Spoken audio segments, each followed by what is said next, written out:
All right, good morning, everyone. Welcome to Market Fret. I hope you guys are having an amazing morning. Hope you guys had an incredible day yesterday. Good morning, John. How you doing today? Hey, Carlos, what's going on? I'm doing very well. Good, man. Glad to hear that. Not much, man. Doing good here. Looking forward to today's action as we get ready for day number 2 of this week. So looking forward to see what we got going on here. Quick look at our gappers list, friends, brought to you by tradingterminal.com. More stuff in the green this morning, so you can see here tons of stuff. Man, this list is massive. As I scroll down, everything on the upside of things. So we'll dive into all of that. On the downside, we do got a couple of tickers here. Not a whole lot, but there are some that are not doing so hot this morning. PayPal is probably the one I recognize immediately, and BABA, of course. So we'll look at some of these other ones that are gapping down this morning. But again, things looking very positive. And I see silver. I mean, it's hard not to talk about silver after the massive drop over the last couple of days. And now we're seeing somewhat of a recovery. And of course, you got all the tickers swinging the other way this morning. So we'll look at all of that. All right, before we dive into that, John, what's the latest and greatest on our U.S. economic calendar for today? Oh, shoot. I forgot to update this. Let me check real quick. Oh, man. Oh, good. It's only day 2, man. Hey, listen, we don't do this on a regular basis. It's tough.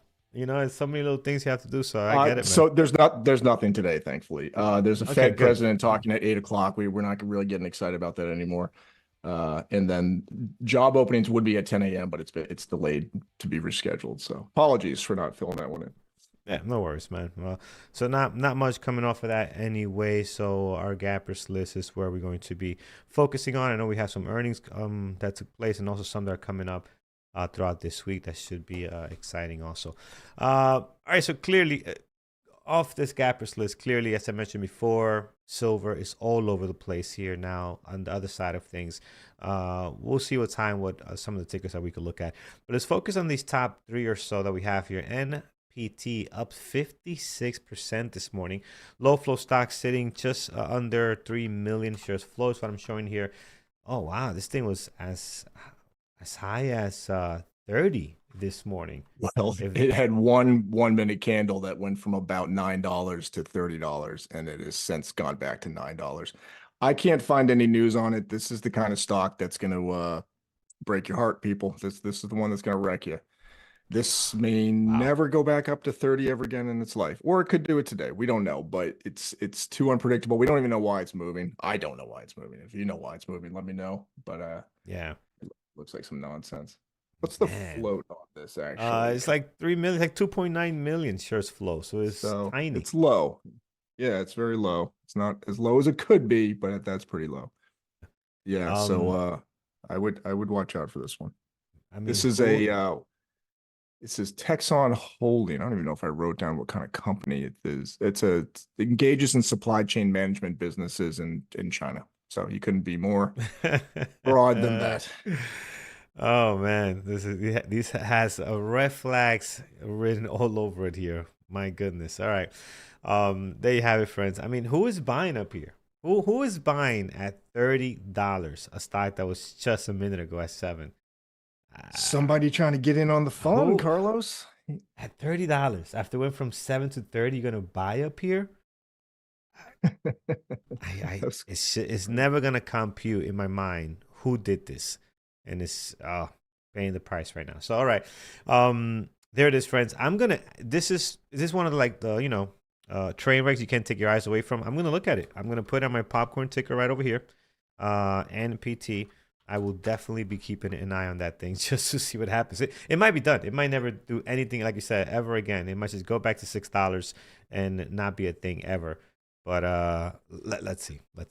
All right, let's continue here. Back to our gappers list. The next one on here, TER. Not a low flow. This one is actually sitting at 156 million shares flow. PDYN is the name of the company. You can see it here on the daily. Been doing well over the last couple of months. Today, getting a big pop, 20% Very light volume, only 280,000 shares traded. Usually, when you see stocks like that, their price action is very difficult to trade. So, for the most part, I might be skipping. I'm watching this one on my list, but I got to say they have a nice jump this morning. Yeah, they had earnings yesterday. Their numbers were good. $1.80 per share. EPS estimate was 136. That's quite the beat there. And then they beat on revenue as well, 1.08 billion versus 969 million. But their forecast is a quote absolute blowout. So shares are surging after those earnings. And this is a company that tests semiconductors. So they're in the space, but they're not a semi company per se. I kind of like companies Gotcha. like I kind of like companies that are related to some of these crazy sectors that get a lot of movement, but they're not quite the sector exactly. Sometimes those can be fun plays. More Yeah. like swing trade kind of fun than day trade, but something to watch. Yeah, because the volume is going to be clearly missing on this one if you do want to take an opportunity as far as day trades. But again, it depends how you trade. Right? For the way I trade, it seems very low. Some of their biggest days on the daily are around five, not even less, like 2 million, 2.9 million. So as far as volume, so pretty light. And you've seen it this morning, only 293,000 shares traded. So we'll skip on this one. Let's see what else we got here. TradingTerminal.com, friends. You can always get this list from there as well. PDYN. PDYN this morning, we are up 12.8, 2.1 million shares traded. And you can see here we got a little bit of action. The float on this one, a little bit higher than the one we just saw, about 3 million shares. This is about 29, so much higher than that first one. But again, still risky. You want to be very careful. So PLTR seems to be the name of the company. PLTR AI actually is the name of that I have here on DAS. Yeah. John, what's the latest and greatest?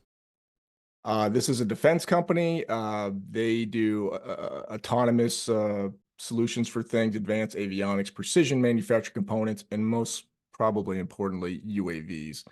You should have a UAV video or a drone video at this point, Carlos, to pull up during the pre-market show. It's like a mini sector. It's Yeah, not quite as fun as blockchain was or AI, but drones get people excited these days. They won a contract for $1 million, which, I'm sure it's good for them. Peter, talks a lot about companies like this and a lot of yep. movement, small contract.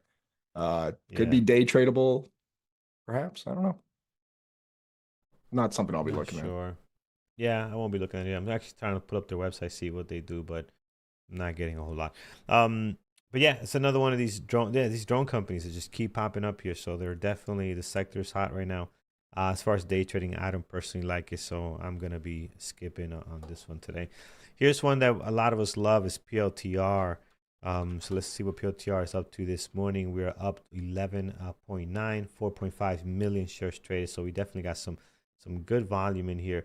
And they had earnings. Was it earnings last night? Yeah, they had earnings They last night. they did, and they did Yeah. very well. Well, I think it was more guidance. Let me check my notes here. So 25 cents per share, expectation is 23 cents per share. Revenue 1.4 billion versus 1.35, so it's a double beat. But their first quarter guidance of 1.5 billion was higher than the 1.3 they had estimated or estimated by analysts. And then their full year outlook is looking good too, 7.2 billion above the analyst's expectation of 6.3. But here's my favorite part. CEO Alex Karp told CNBC's Morgan Brennan that the earnings were, quote, the best results I'm aware of in tech in the last decade. I think Homeboy needs to calm down and comb his hair because I can't imagine those numbers are the best results in a decade in tech. If we go back and look at some of the earnings we've seen, even SNDK last week, I'm not sure it's better than that, but that's what Alex thinks. Yeah. Got to pump Yep. up your company, Carlos. Yeah, I see. Um, yeah, interesting. I like this one. I will be watching it. I mean, it's got some great volume. And let's see where it goes. Let's see what it does today. Big pop. After it's been selling off quite a bit. The last couple of days, you see here the nice drop all the way down to about 145-ish. Pushing up here up $20 from that. So definitely going on my list today. So let's see what this one brings. I'm going to add it here. PLTR will be the first one that makes it. And let me fix that. PLTR. Perfect. Next, let's see what else we have. We looked at all of these. ANL is moving up here. What is this? ANL. is Audi. Oh, this is the one that Peter tried to pronounce that was just off. Al, whatever Yeah, Norty. Adelaide I don't know. Norty. Yeah, I'm Yeah. never gonna try. All I know is this is one letter away from being not making it on the pre-market show. So this Oh company needs to yeah, be careful. absolutely. But Very careful on yeah, how they put these letters together. Here they could have chosen many different things, but I wonder if that's a ticker. I'm I gonna have don't to look that up separately. Is that a ticker? If I um, were to go that I route, doubt it. okay, I that'll be hope it's something. appropriately apportioned to a company that would make sense if it is. But Yeah, um, yeah, yeah, there's no news that I'm aware of. I think this is bouncing around from recent volatility. Is my best guess. yeah. And it's wild, guys. Look at the pop here this morning. Look at the daily. It is clearly getting more volume than what it normally does. Like it has nothing, and then the last couple of days we've been seeing something out of it. Is it tradable? Probably not. The float on this thing is 22 million shares flow. So again, just be careful. Sitting on SSR, 1.6 million. Just be very cautious with this one. All right, let's see what else, friends. We looked at the top few here, and then let's talk about silver. Oh, we missed Wolf. Wolf is on here. WULF is on deck. So Yeah, Wolf is up 12%, 1.1 I million just took all the shares traded. anything related to metals, Carlos. I just put into a Yep. list and called it metals because it's this point, Yeah, it's not worth. I'm not sure it's worth looking yeah. up the news individually and all these just to waste all my time this No, morning. no. It's no point. Look, it's a bunch of these, right? You got I know a few PSLV. Then you got some mining, HL, AG, USAR. I might skip a few here, but CRML. I mean, there's a massive list of these metals companies Holy that are smokes, making your their way list is here. long, dude. The Yeah, list I my have list is is pretty yeah, long. mine is not that long. I can maybe point you to some of the more interesting things, but scroll through and see Yeah. what you like. Yeah, no, this list is massive. Towards the bottom, I do see like some of the quantum stuff making their way here. Let me refresh to make sure that got the latest and greatest. But yeah, there's a lot on here. There's definitely a lot on here this morning. But yeah, as far as metals, well, let's go to Wolf first. This is Terra. Terra Wolf is up 11.8, 1.1 million shares traded. They normally don't trade very well. We've seen them plenty of times on our gappers list. Day trading is not a thing that I like with them, right? They just don't. The price action is not that great, so I'm probably gonna be skipping them. John, unless you say something, otherwise something good happening today. No, I read it's metals related, and I think that's why it's moving around. There's news from yesterday. Mm-hmm. I'm sure, I think we read this yesterday. They expand their digital and power infrastructure portfolio with acquisitions in Maryland and Kentucky. Uh, yes, to their credit, they did have some news beyond just being related to metals yesterday. Yeah, so there was a little something, but that's a day old at this point. So if it's still moving, it's probably off that. Yeah, yeah.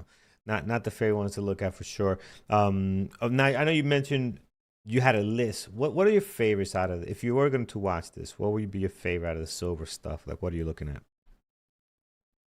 I'm probably USAR. Well, USAR and SLV. SLV trades very nicely in a way. I mean, it's quick, it's fast. I think it's a bit. It's actually not too spready, is it? I've only traded it a couple times. I think it's I haven't. reasonable for how much Yeah, for the price and how much it moves. I don't think it's terrible. yeah, So yeah, silver or USAR, I think are the best that I've observed. But I yeah. haven't dipped my Well, toe into that much, Carlos. I got to be honest with you. I've been just kind of watching, and every day it seems like Jared's like caught some killer reversal on SLV, and I'm just watching him have yeah, fun. yeah. He's good at those reversals, man. I'm not a great reversal trader. I stick to the breakouts, but um, yeah. Maybe today we'll watch SLV. I have watched USAR a couple of times. I have not really liked the way the price action is. We'll look at SLV a little more closely today. I did have SLV on my secondary list, which I'm gonna remove here and upgrade. But yeah, let's look at SLV today. Let's put it on the list here, and we'll do USAR on the secondary. Again, I would like to take a trade on it, but it was even yesterday. If you look at the action, it looked like it was gonna break out, and then it had this nasty fallout and then recover. It was just not ideal for my strategy. So let's see. Let's look at SLV as the primary today, and then put USAR on the secondary this morning. So let's do that. So right now I have PLTR and SLV on my list. All right, let's continue here. All right, so I have again a bunch of stuff on here, John. I'm not gonna go through this entire list. We don't have enough time. What do you like off the list this morning that you'll be watching? That's not silver or anything else at the top. Probably just PLTR. I've got a list of stocks that I stick to every day, and PLTR is one of them. And now that it has, good earnings, a bullish stock is best for me as opposed to a bearish stock. I always trade to the long side looking for breakouts. So PLTR, definitely the best thing on your list. And other than that, I mean, people shouldn't take this as the way they should trade, but I probably won't trade most of that list. But there could be some good stuff on Yeah. there. Yeah, so towards the bottom, we got our usual suspects. I see them on here. I mean, you're seeing our not RK Intel SanDisk. We were just talking about this in chat. I mean, this thing is wild, guys. This thing is in play. I just don't know how to trade this. Like it moves like crazy here. Another all-time high, 690 six is the all-time high now on this one. I mean, it is just a wild ticker. If you look at this daily, it's fun to watch. Like I do look at it. Look at the recovery yesterday after it gapped up, sold off, came right back to where the top of the gap up was the day before. So, I mean, it is just a really a nice stock to look at. But as far as trading, it's very difficult. Again, just be careful your share size. But clearly, it is in play. I'm going to add it to my secondary list here. And let's just see how high can this thing go. I prefer to trade something else that's a little more manageable. I would think, right? Can you take less shares and still get a good trade out of this? Yes, absolutely. Manage your risk accordingly. Keep in mind, the stock can move $10 in one single moves, in one candle, right? So just be very, very careful with your share size. And then towards the bottom here, I do see Quantum. So let me see what those guys are doing. QUBT. Let's see if they're trading any better. We've been somewhat staying away from them a little bit because they haven't really been trading well. We've been getting a lot of choppy action. Let me look at Rigetti. RGTI is another one that trades a little bit better.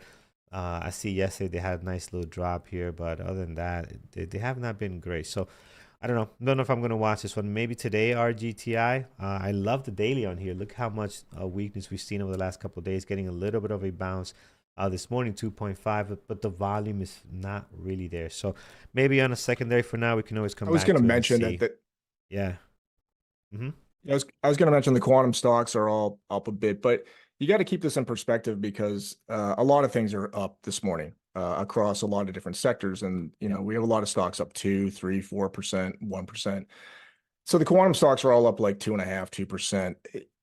That's not really like that's not big for that sector, kind of. You know what I mean? Like when Yeah. RGTI and QUBT and QBTS have a day that's kind of interesting, they'll be up 6, 7, 8, 9, 10, 11%. So I don't think it, to perhaps to the untrained eye, I guess you come here and you think they're all up 2, 2.5. That's really indicating something. I'm not so sure it is. Yeah, no, it's definitely not indicating anything exciting. And you can see this list here is massive, but if you look at everything between 2% and I'll say about maybe even 3, 4 starts getting a little bit interesting here with some of the tech sectors. Intel, which again, you have to like Intel. I know you guys like Intel. Many people, I don't. The few times I had this on my list, I just bombed at it. So you gotta like Intel. And you start seeing some of the tech stuff here, and of course, then minerals take over, and they're up huge with 10, 11. Which I don't even know if that's huge anymore for minerals. I mean, for these silver stuff. The way they're moving, you look at SLV, you look at this daily. I mean, 10% Yeah. move seems to be not a big deal anymore with this stock. Look at this.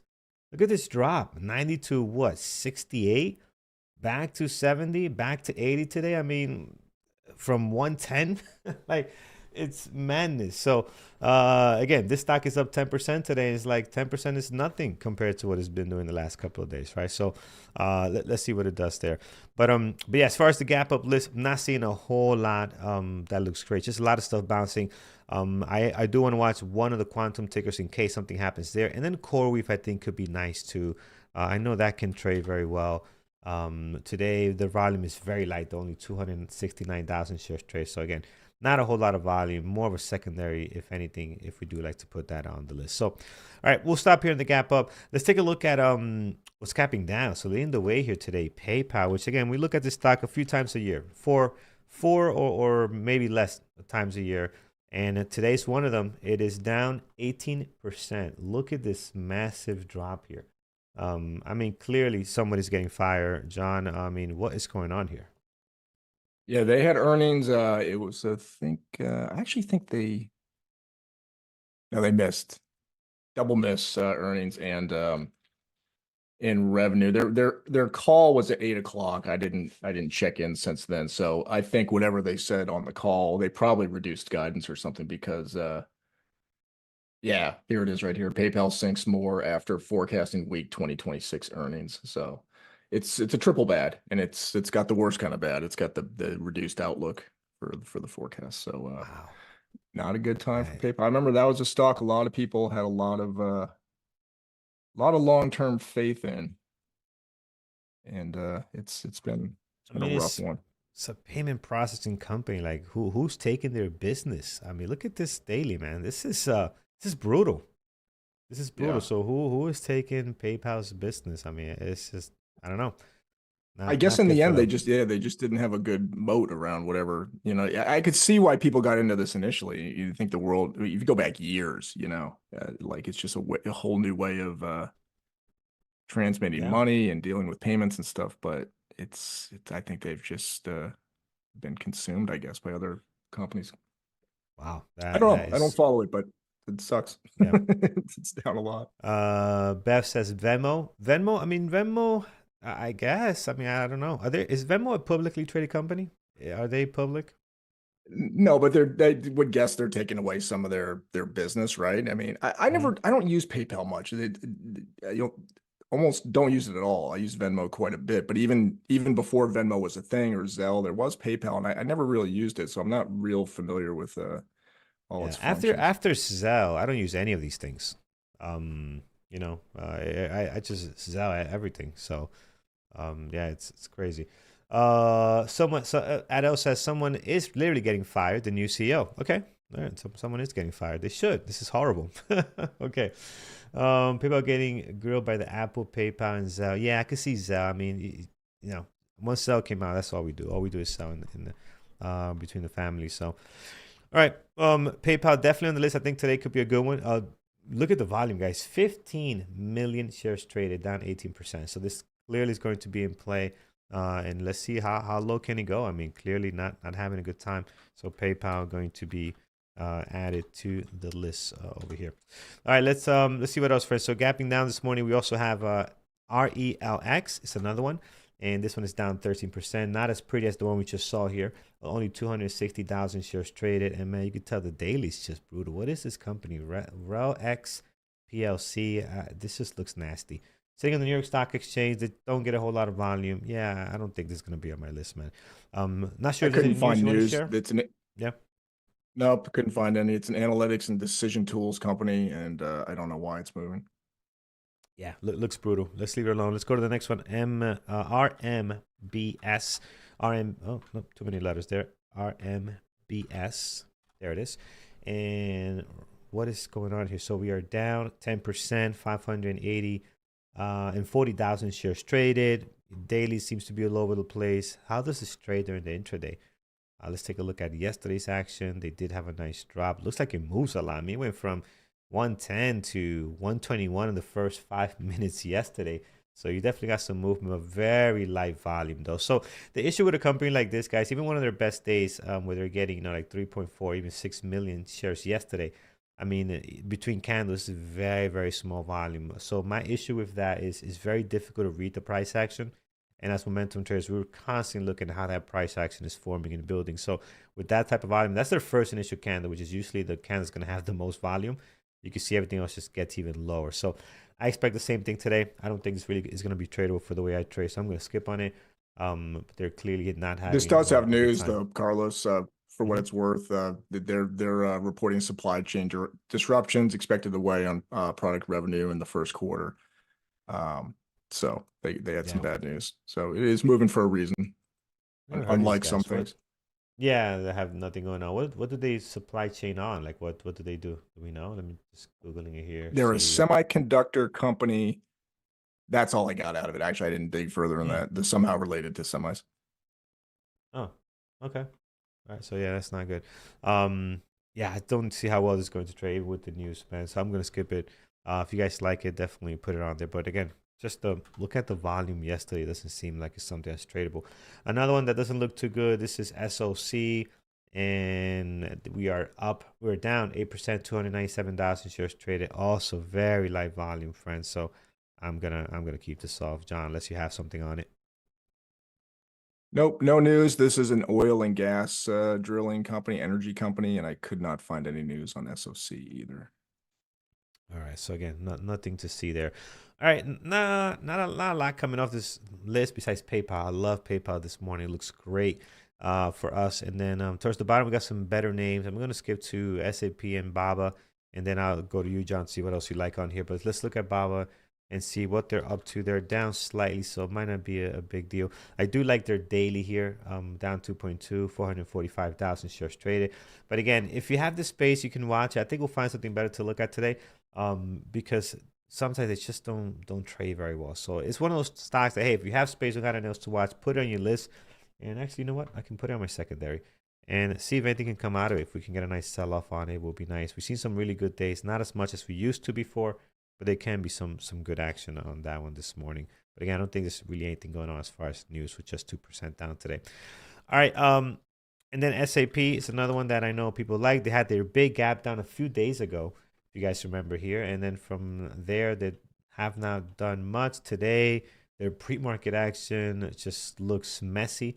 1 million shares traded so far, but just look at how weird this action is. So again, another one that trades really light volume, can move a lot, but the volume itself throughout the intraday is not heavy, so not one of my favorites.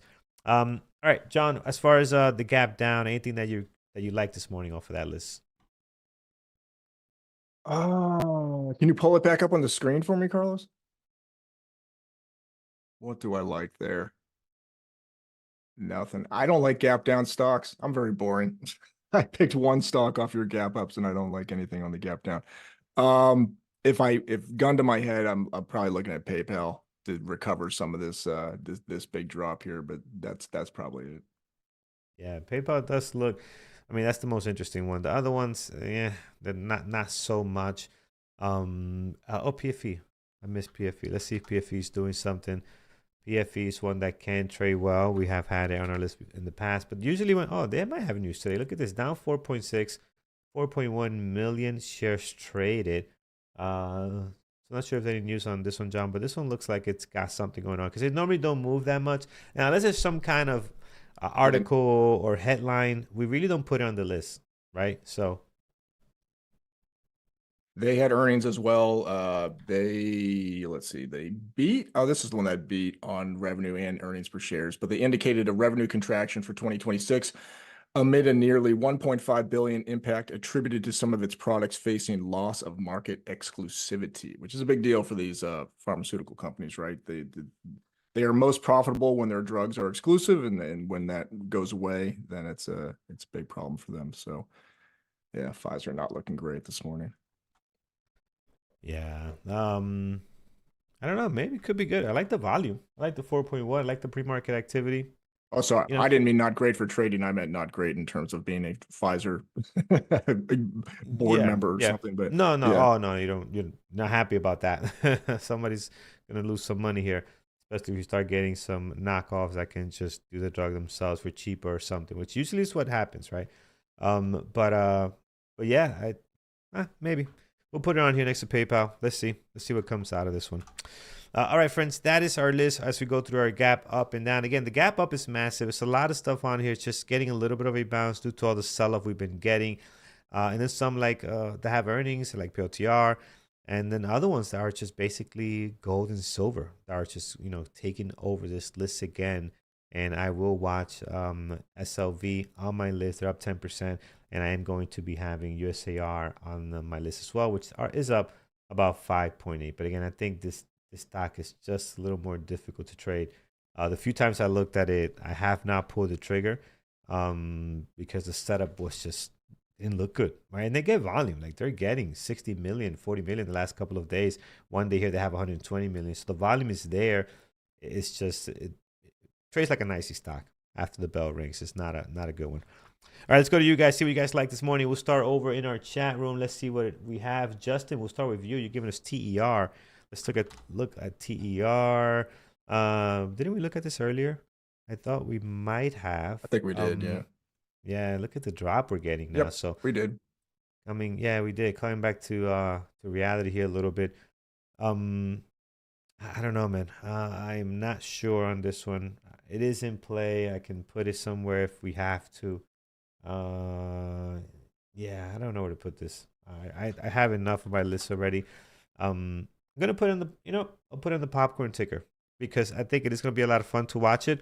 But for the most part, I don't see myself. Some stocks you look at, I'm like, yeah, I'm not gonna trade that. This is one of them. This is one I look at. I'm like, yeah, that's not something I'm gonna trade. Like I already see that. I see myself losing money on a stock like this one. So I'll put it in the popcorn ticker. It is in play, up 12%, giving some back this morning. Let's see what it does.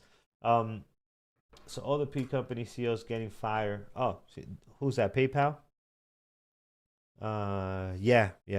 New CEOs getting fired. Yeah, I saw that as well.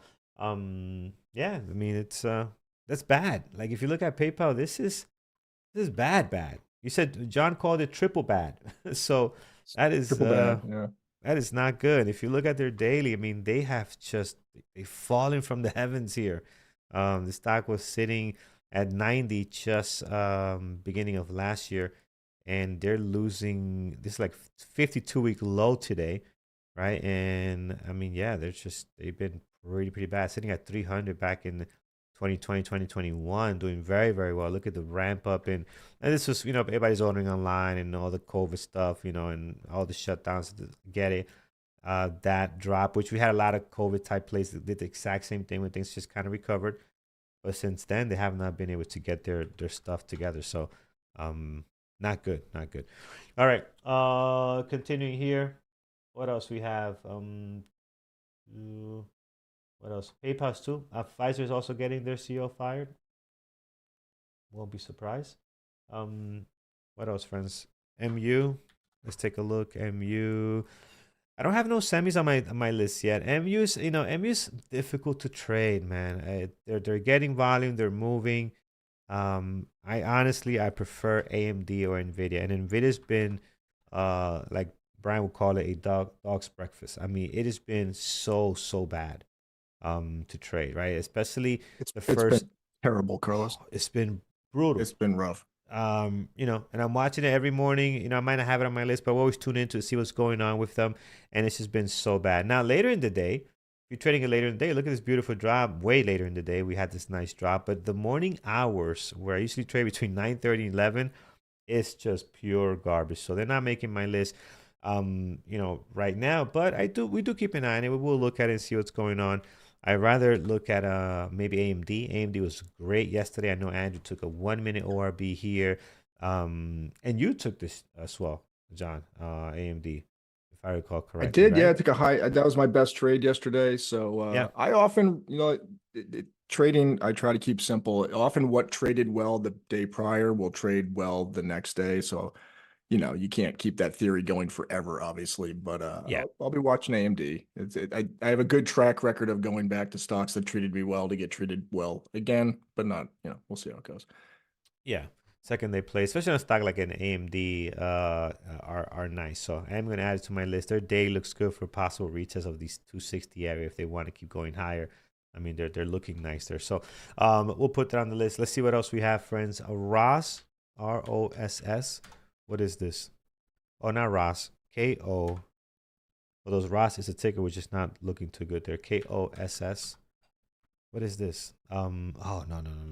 This is not good, man. What This this is is our oh, old GameStop what is error this? stock. It's Is this Cost what this Corporation. is? Oh, Yeah. this is. Remember AMC, KOSS, GameStop. This was right in the I don't mix. remember. To be honest, I don't remember. I remember GameStop and those other ones, AMC. I don't remember this one though being one of the ones that were hot during that time. But man, this is pure garbage, friends. So be careful. I don't see what could possibly be in play here. Again, depends what you're looking for. But as far as day trading, this is yeah, you want to be careful with that one. So I'll leave that one alone. There's really not much happening there. All right, what else, friends? MU we looked at. SanDisk I do have on my list here. Again, just very difficult to trade. But it is clearly is in play as it looks to go to 700 for their all-time highs. Can you imagine just minding your business, just owning this stock at $50, only a couple of 2,000, 3,000 shares at $50, and you're sitting here at seven, almost close to 700 in less than a year? I mean, who would have thought? This is awesome. So if you have this on your mutual fund, has this, hopefully they had a lot of it. All right, let's see here. MU, yeah, MU is a tough cookie, my friend. It really is. I will look at it. I have AMD here. I'm going to think about MU as we have AMD on the list, but again, it's not an easy one to trade. Intel, me and Intel don't get along. I mean, I wish we did, but there's something about Intel that I just don't get. And it is in play today. It's up 4.2, 3.6 million shares traded. The daily looks awesome here, breaking out of 50. Maybe can go up and test 55, 53. Even the pre-market action, you can see how nice this looks. At the market open, there's something about Intel that just, for me, it just flops. Like I don't get it. So if you like it, put it on deck. I won't be having it on my list. And then Tesla, you love Tesla. We all love Tesla. Finally got a nice breakout to 427, but gave us a really hard time yesterday, right? So really tough time. Tesla. It's another one that's not on my list, but we'll be watching it. We'll be paying attention to it. Right now, it's not doing a whole lot. We're up less than 0.5%, and we are less than 1% actually, and 807,000 shares trade. So it is Tesla. I know you guys are gonna watch. If you guys see something great, call it out. All right, that's all I have. John, anything else before we go to our community events and announcements? Let me go up and down my list here. I'm looking at my top 12. Nothing standing out really. People have mentioned S&TK. We already talked about that. That might be Yep. good in small sizes and proper appetite suppressant. No, I think we've covered everything that I'd be interested in. Okay. There it is, friends. All right, let's see what's happening in our community, friends. Head over to bearable.trades.com. You click on webinars and you can see what's coming up for this week. Today is Tuesday, so we'll focus on what's scheduled for today. Busy day. Okay, February 3rd, tonight at 8 p.m., we have the big webinar. Jared talking about the 30-minute time frame, a day trader's delivery service. So that's catchy. I thought I heard Jared mention something about a choo-choo train this morning. Did I mishear you, Jared? You can type into the chat and let me know. I swear he said something about a train, but it might have been a different word. I'm not sure. Definitely train stuff. There we go. Confirmation from Jared in the chat room here. All right. I'm be interested to see how that applies. That should be good. The following week, we have Thor talking trading futures with Atlas. That's Market Atlas. That's the level 2 or the book visualization feature that we have built into tradingterminal.com. Very popular. So it'll be interesting to hear Thor talking about how he's going to match up Atlas with trading futures. Also today, before hours before Jared talks about choo-choo trains, we have Phil in the webinar room talking small account options trade book. And then the following hour, we have Brendan helping people out with DOS Trader Pro setup and basics for new traders or old traders. Whoever needs DOS help, Brendan will be there to help you out at noon. So go give him a what's up. And that's in the onboarding room. So that's everybody. Anybody can go see Brendan and talk about DOS. That's Tuesday.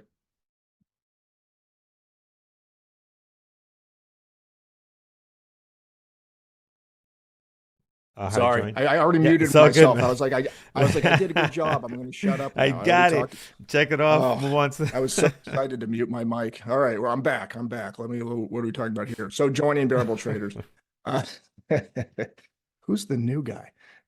Give us a shot here. Come join us at Bearable Traders. There's a bunch of ways to do that. I think a great way to check us out is that $39 per week. That gets you introduction to basic functions and courses in Bearable Traders, but you get to come in the chat room and you get to hear enlightening things like Jared's going to relate choo-choo trains to his webinar tonight. You wouldn't know that on YouTube. You'd have to be in the chat room to get that piece of information. You can get the same access for $99 a month for the basic. But the best access, this is what gets you access to Phil's small account options trade book class, what gets you access to Jared's 30-minute time frame webinar, Thor's futures with Atlas. It's you bump up to the monthly, or excuse me, the elite monthly or elite annual, with elite annual being your best deal overall, dollar per day. There you go. Awesome. Awesome stuff. Thank you, John. Friends, here's Andrew saying hi from the airplane. Say hello. He is 35,000 feet in the air, and I think he's trading. So I just sent him a message. Let's see what he says there. But if you look at this picture, he is actually trading while he's watching us, the pre-market. So there it is, John. Look at you, talking about Tesla, and you can see he is actually has his P&L up, and he is doing his stuff. So nice, nice, nice, nice. So I see. Looks like the connection is good, and he'll be able to take some trades while he is flying this morning. So awesome stuff. Poor Andrew's watching a backup employee fumble through the pre-market show from 35,000 feet. Not easy being the boss. No, no, no. All right, so there it is, my friends. Oh, actually, he's already landed. He's stuck in the runway. All right, yeah, that can happen sometimes. All right, friends, let's get to it. Let's get some levels in place. We got CLV, PLTR, PayPal, we got PFE, and we have AMD this morning. So I can see Andrew telling the flight attendant, sir, you got to get off. I need 3 more minutes. I got to take this trade. Like, sir, the plane's empty. Right. I'm in PLTR ORB. You need to wait. Don't cut the Wi-Fi, please. Don't turn off the Starlink. Oh my goodness. Good stuff. Good stuff. All right, let's get to it, friends. Let's get some levels in place. I don't even know how the levels are going to be on CLV. I mean, this thing is just wild. So just again, be mindful. This is not your regular PayPal, PFE, and AMD kind of levels. I mean, this stock is wild. It's like SanDisk, right? How do you do levels for SanDisk when you're just constantly blasting through all-time highs and just ramming through that? I mean, it's just very, very difficult. So keep that in mind as we do these levels, friends. Let's see what the best we could do. We have high of the pre-market 80.74 on SLV. Then we have 77.42 is the low of the pre-market. And then if we look to the left here, let's get some levels. We have an area right around 85.10, right? So 85.10 looks good. And I think once you do that, you're pretty set, right? You're surrounded by the highs and lows of the last 2 trading days. You got your levels here off the daily. I think you're looking up pretty good as far as that goes. So again, remember, these levels, especially on a stock like this one, are an area. So just be very aware of that. All right, PLTR is next. And then PLTR here getting a nice little pop this morning. They're up now almost 12%. 165.73 is the high of the pre-market. The low is going to be down at 162.33. And if we look to the left here just a little bit, we have a nice level right over here, probably a little bit lower, 170.23, and another great level here. It's a beautiful level, 174.74. Look how much support you have here in resistance, right? So it's a great area. You definitely want to have that down. And then towards the bottom, in case we break the low of the pre-market, the next big level is over at 157.31. Clearly, you can see the support resistance you had here back in November, a little bit happening in the last couple of days. So you definitely want to have that marked as well for PLTR. PayPal is next, man. Wow, what a drop. Is this oversold now? Can we say this kind of oversold?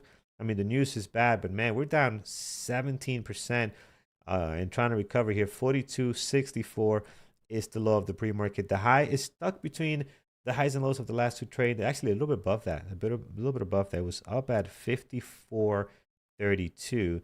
Then you have the highs and lows for the last 2 trading days, right? So that pretty much got you covered there. And then I'm going to go to a weekly because we haven't been down here in years. Like literally, we haven't been here in a very long time. So we really got to go back on PayPal. Can we go back on PayPal? Is there anything else besides PayPal? Only came out in 2018? No, this company's older than that. Okay, there we go. It wasn't loading. I'm like, there's no way. This company was public a long time ago. Here we are. So we go back. Yeah, look, 2017. This is when I started trading, guys. That's how long it's been since this company has not been to these prices. 2017. We're looking at a weekly chart, so we're going to zoom in right in here. Here's where we're hanging out now as far as the high of the pre-market, the previous day close. Here is where the price action is right now. So we got that 42.65. That is your low. Let's pick off some levels off of this, off the weekly. We're going to have 44.41, and let's pick off this area, 49.19. And then towards the bottom here, guys, we're going to have 41.71. And just in case we are really going to dive here, 40.53. So there it is on the weekly. Again, it's been forever since we've been down here. 52-week low. 2017 was the time we were last in this area. So really, really hurting this morning on PayPal. Should be a great trader. 18 million shares traded so far. I mean, it's got the volume, it's got the news. That's going to be one of my favorite ones to look at today alongside PLTR. PFE, the more I look at it, the nastier it looks. This actually should be on a secondary list. Like, it just doesn't look good. Even with the news today, you know what, let's do levels and then we can move it down. But I'm not loving it. 25.14 is the low of the pre-market. The high slamming into the highs and lows of the last 2 trading days right over here. So you're all set there. If we look towards the bottom, if this thing wants to continue, we do have another level down at 24.89. And even where the price action is now, if you draw a line right here, you can see between all this choppy barcodeness, there is an area right on here, around 25.50. You can see, draw a line right on there. You can see how much we're slamming into that, right? So definitely want to have that on there just in case. But again, this is probably the least favorite on this primary list, right? So we might move that down if we find something better, like an NVIDIA or even a Tesla. You know what? We'll probably do that. Probably move Tesla in that spot. AMD was great yesterday. Andrew and John and many of you guys had an amazing trade on this one. It's going to be on the list again. It is getting ahead of NVIDIA as far as day trading, as far as how much we love it. It is really trading really nice. NVIDIA just has not been all that great compared to how AMD is trading. High of the pre-market is going to be over at 252.52, and then the low at 250. 256, a good area here, and then you also have 260.42 as well. And then towards the bottom, you don't need to add anything else, guys. Highs and lows for the last 2 trading days, doing an amazing job. Everything there is covered for you. So there it is, friends. SOV, PLTR, PayPal, PFE, and AMD. John, what is our team looking at in the chat this morning? Thor is looking at watch list for the futures, Yankee Mike, November Quebec, and Charlie Lima, YM and QCL. Watch list equities, Apple, AMD, Google, NVIDIA, and nobody else has put in their stuff. Where is everybody? And I haven't even done it. So let me think about what I like today. I like AMD, like I said, Carlos. So I'll be looking at that. PLTR, 100%. I'll be looking at that. S&DK, not gonna lie. I'm gonna dirty my hands with that thing probably. I'm gonna call that my watch list. AMD, PLTR, and SNDK. And then we got Jared, PLTR, SNDK. He's got the same list as me. Look at that. I'm in good company this morning. In good company, yes. And Phil coming in with Intel, NVIDIA, MU, AMD, Google, and Microsoft. MU could be good as well. That's not a bad choice. Like that, Phil. Yeah. So some commonality, but we got some uniqueness there, Phil, with that Intel and Microsoft and Google. But yeah, we definitely like why not PLTR, right? Had earnings. Why not S&DK? Because it got back that entire drop after earnings. It had that huge pop, gave a ton of it back, and then and got it all back yesterday, basically, almost all of it back. And now it's gosh, where is it now? 697 is basically the pre-market high. So I mean 700 is looming, right? That's gonna be a killer level. Yeah, this stock is just, what it's done is just wild. So there it is, friends. Anybody else? Oh, there's Big Brian. Brian is here with Tesla, AMD, NVIDIA, PLTR, and SLV. You can't keep Brian away from a precious metal, so he's got to have SLV in there. Also the SPY and the Qs. Brian's always looking at those as well. Yeah. All right, friends, there it is. SLV, PLTR, PayPal. I did move PFE lower. I think we would rather have a better chance looking at Tesla. Now it's dropping too. Look at Tesla dropping from the pre-market highs here. I think it's a better trader. I agree with a lot of the comments. PFE is tough to trade. It really is. All right, friends, we are all set. Brian and Andrew up next, trading live for you guys. Well, Andrew's in the plane still, so Brian will be trading, and I'm not sure if Andrew will be able to join from the plane, but he will be trading as well. So other than that, we are all set. We'll wait for Brian to hop on in, and we'll leave you guys, and we'll continue here on X and YouTube as we get ready for this market open. So anything else that we missed? On a check, I don't see anything else that we haven't touched on yet. No, we're pretty good. We're going to get our charts ready. We're getting my 1 minute. We'll get our 1 minute, 5 minute place to get ready for the market open. Yep. Good morning over on YouTube, friends. Good to see you all. We had a great crowd yesterday for the onboarding class, so thank you for joining there. I really appreciate you guys, and hit that thumbs up on YouTube if you haven't done so already. Hit that thumbs up. We really appreciate it. All right, he is Brian getting ready to go. So we'll disconnect and we'll leave you guys to it.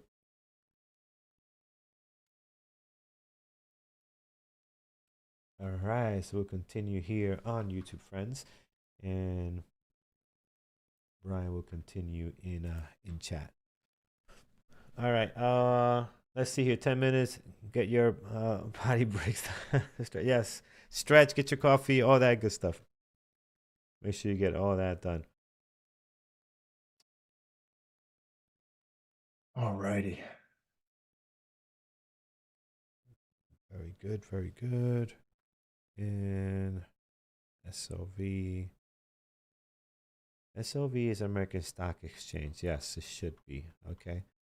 PLTR, PayPal, Tesla, AMD, and that's the list. Then I got a bunch of stuff in the secondary, but they're so. Not great, not great. All right, very good. Switch to my 1 minute charts here, I guess, now. Yep. Get ready to watch things on a micro scale. Doing the same, my friends. Should be a good day. And then we got more earnings coming up. Let's see, Trading Terminal. Let me get my Atlas ready. But if I look at Trading Terminal here, yeah, we got some good ones. I think AMD is today, right? AMD's today. Oh, that's a good one. Yeah, AMD is this afternoon, and Supermicro SMCI, which not as crazy as it once was, but I still think there could be something good there.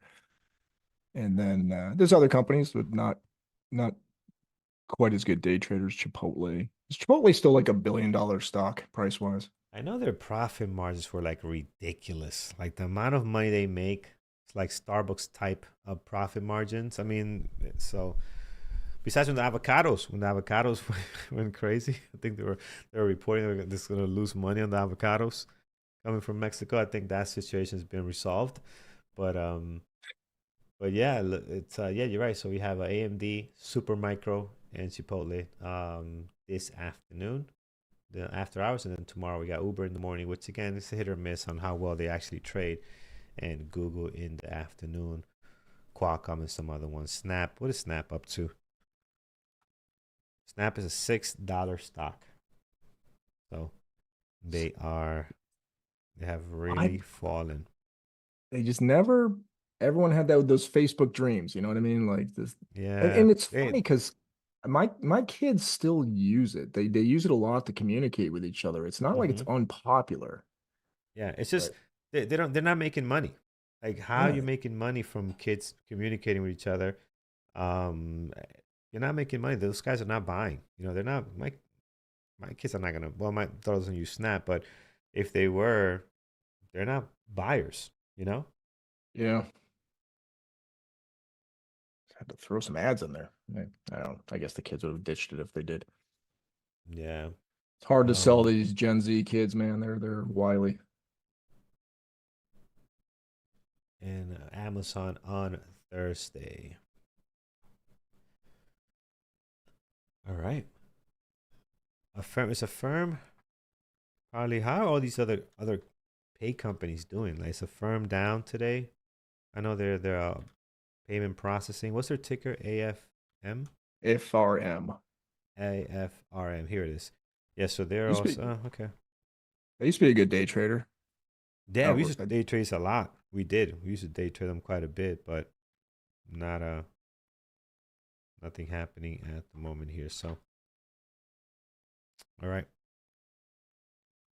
AVGO. Yeah, I don't see much going on with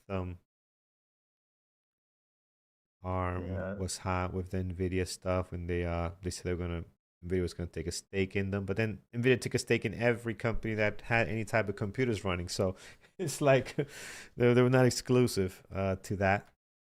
Um, so yeah, not much happening there. They have earnings on a Wednesday Yep. after hours. So okay, cool. Some stuff coming up that should be interesting. All right, friends, less than 6 minutes to the market open as we get ready to rock and roll here.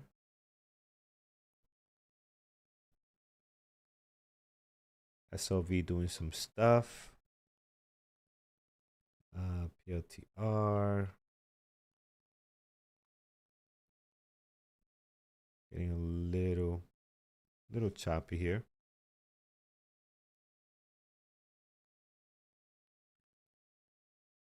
PayPal, man, PayPal's big drop, man. This is nice. How low can it go is the question on PayPal. Wonder what that And takes the market cap to. yeah, this is Just out of curiosity, where are they at it's these down days? almost 20%, man. That's a big chunk. They're in trouble.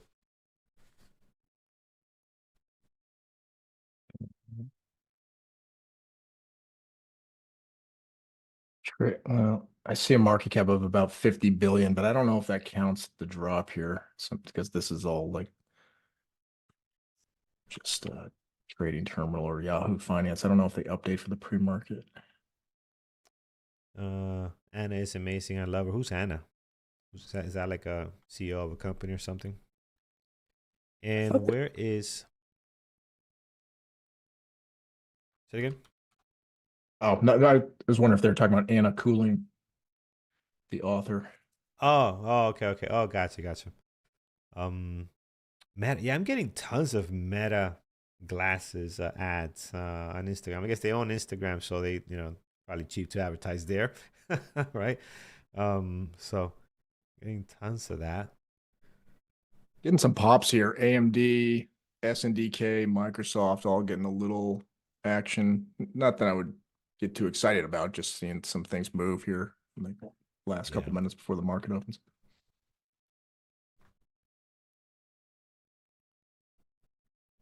PayPal is really an undervalued company to their earnings. Yeah, well, we'll see how the market reacts to all the news has broken out here.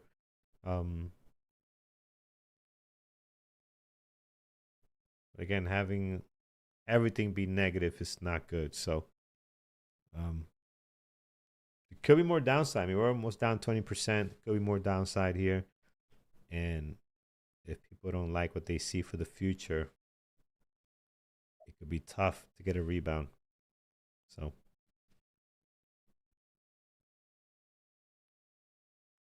Tesla dropping here.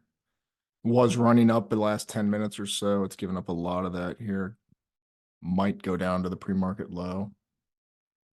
It's another 30 cents or so. Amazon on the way up.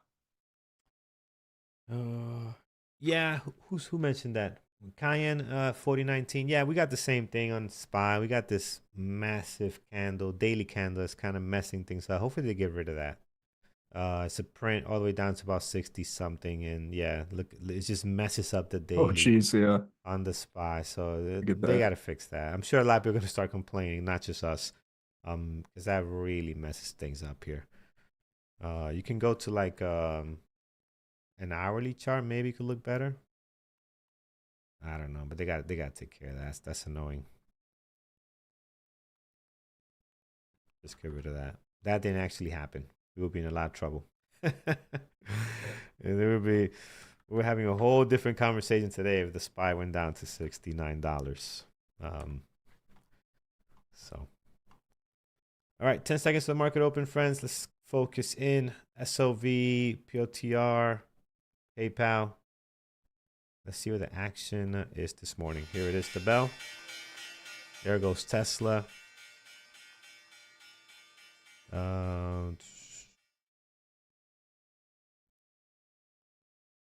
see what we got going on. PayPal dropping some more. Looking for 1 minute engulfing or a 5 minute ORB a little bit later. So let's see what we get. And then after that, we'll be focusing on looking for VWAP breakouts if we can get one.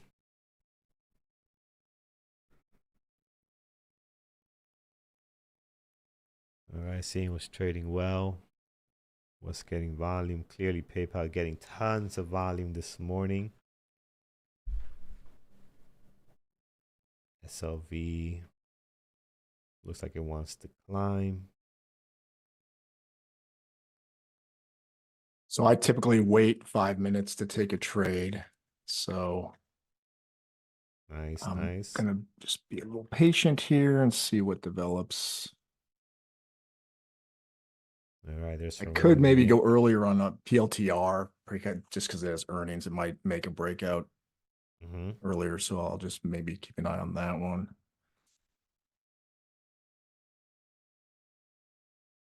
Oh my God, S&DK, Carlos. It just leapt up to 725 and now it's down at 7. It's a $25 move This is in insane. 10 seconds. It's ridiculous. It's wild, man. It's fun to watch. It's fun to watch, but I just don't know how you end up trading something like this. This is crazy. 725. So, like you could even say, oh, you know what? Let me take 30 shares, but 30 shares if it goes the wrong way, if you're losing 25 50 times 30, bucks, big like number. adds up. Like, wow. This Maybe is this PLTR maybe breaking the high.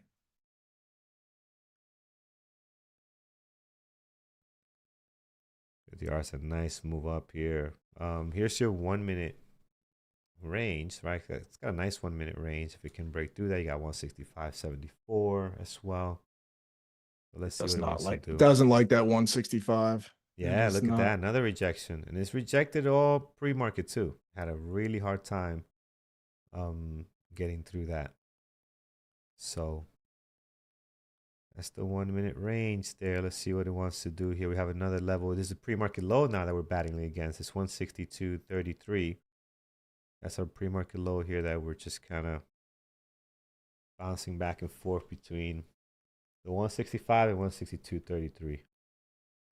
Now remember, the CEO said this is the greatest tech earnings in a decade. I think he's completely wrong, but that's his opinion. So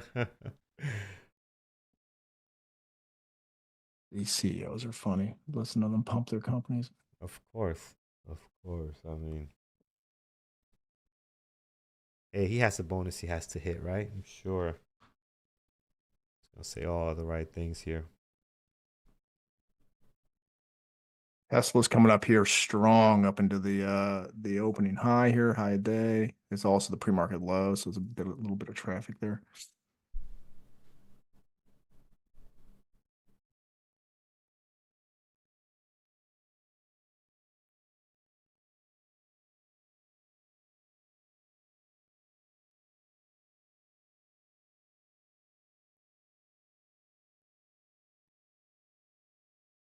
All right. Let's see.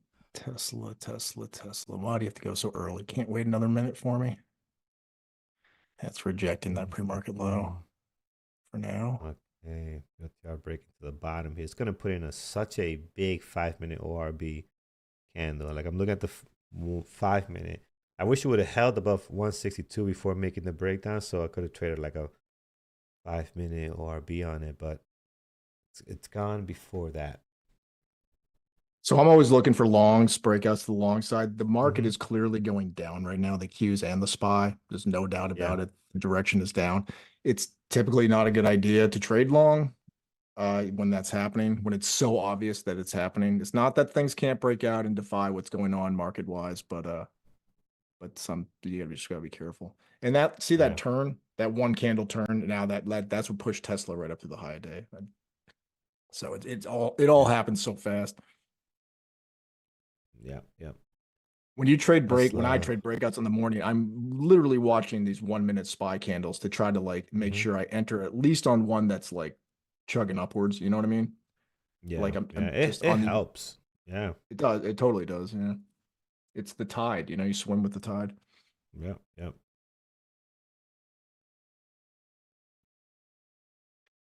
PayPal trying to recover here, friends. So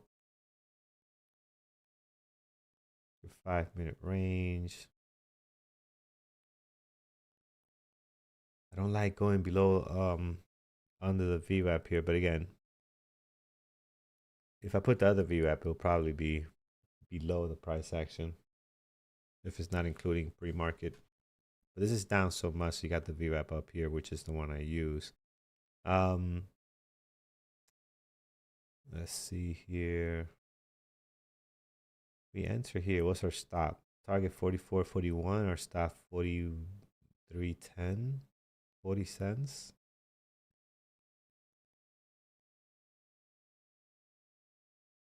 Oh, this is a garbage open. Let's see. Yeah, I don't see anything great right now. PLTR was good, man. If PLTR would have held a little more, I wanted this action short, but I wanted it at the 5 minute mark so I could trade the 5 minute ORB. But this is a great short. Like even this setup here, I love the way this thing looks here. But again, getting in here is not really a strategy, right? It's for me. So USAR, by the way, Carlos is really taking off. don't tell me that after I decide not to put it on the primary list, this thing takes off, right? It's That's smoke. It's smoking. Yeah, it's up a and lot. that's what that does. And I'm sure Intel, which I don't have on my list today, is probably okay. It's not doing so well, but usually what happens with those two, like when I don't put them on the list, my primary list, they just take off and have an amazing trading day. Tesla, I like Tesla long, man. Dollar and a half stop. Let's see. Not getting in It's yet. Not just getting in, but I do watch like the watch those candles it's spy putting candles on in. Tesla. I don't think Yeah, Tesla yeah, has a lot of like personal gumption to do its own thing. I think it's going to be very driven by the market. So like you just got to be very careful because the yeah, spy is yeah. totally faking out this morning. It's up, it's down, it's up, it's down. Let's see. PayPal. PayPal's gonna be messy today. I can see it's just not really doing its own thing. It's trying to figure out what's next. PLTR was one of the best trades so far that I probably could have taken here. SLV right now just chopping, not much. I'm actually AMD, watching SLV. I'm yeah, interested in that. It does look choppy. I will. It's got some yeah. ugly looking candles, but it looks like it might want to catch up to the metals fun here. NVIDIA's pushing high right around 425. Oop, there it goes. Little pop.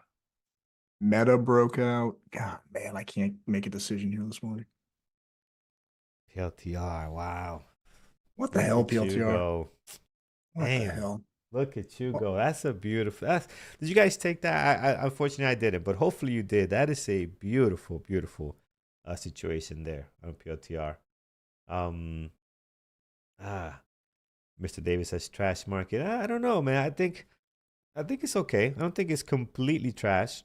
There's more trash than good. Yes, I agree. There is more trash in some of the tickers that we're watching than good stuff, but it's early, man. We only got 8 minutes in. We'll find something. Um, we will find something. Boy, I just got long SLV and I don't like my entry and it's hanging right at my entry. So let's see if this will Let's go. see. Let's see if it goes here above the VWAP. Oh God, Um, this is a stressful one. where's our friend Peter? Peter was a good Ah, man. there it Peter goes. was There a it goes. good man. There it goes. Come on, baby. There it Uh, goes.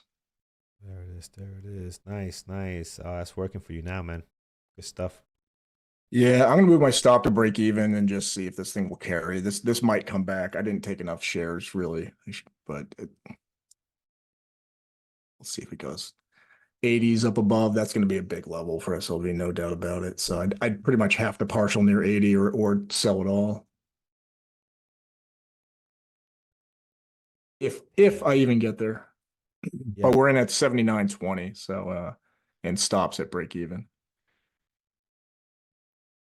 I have the pre-market on this thing is 80.75, which again, for this stock, it's not far-fetched at all. It's really not. Um, It is really not. You're getting a move now, man. Going up to 80 Yeah, looks like here. Getting a nice move on it. PLTR.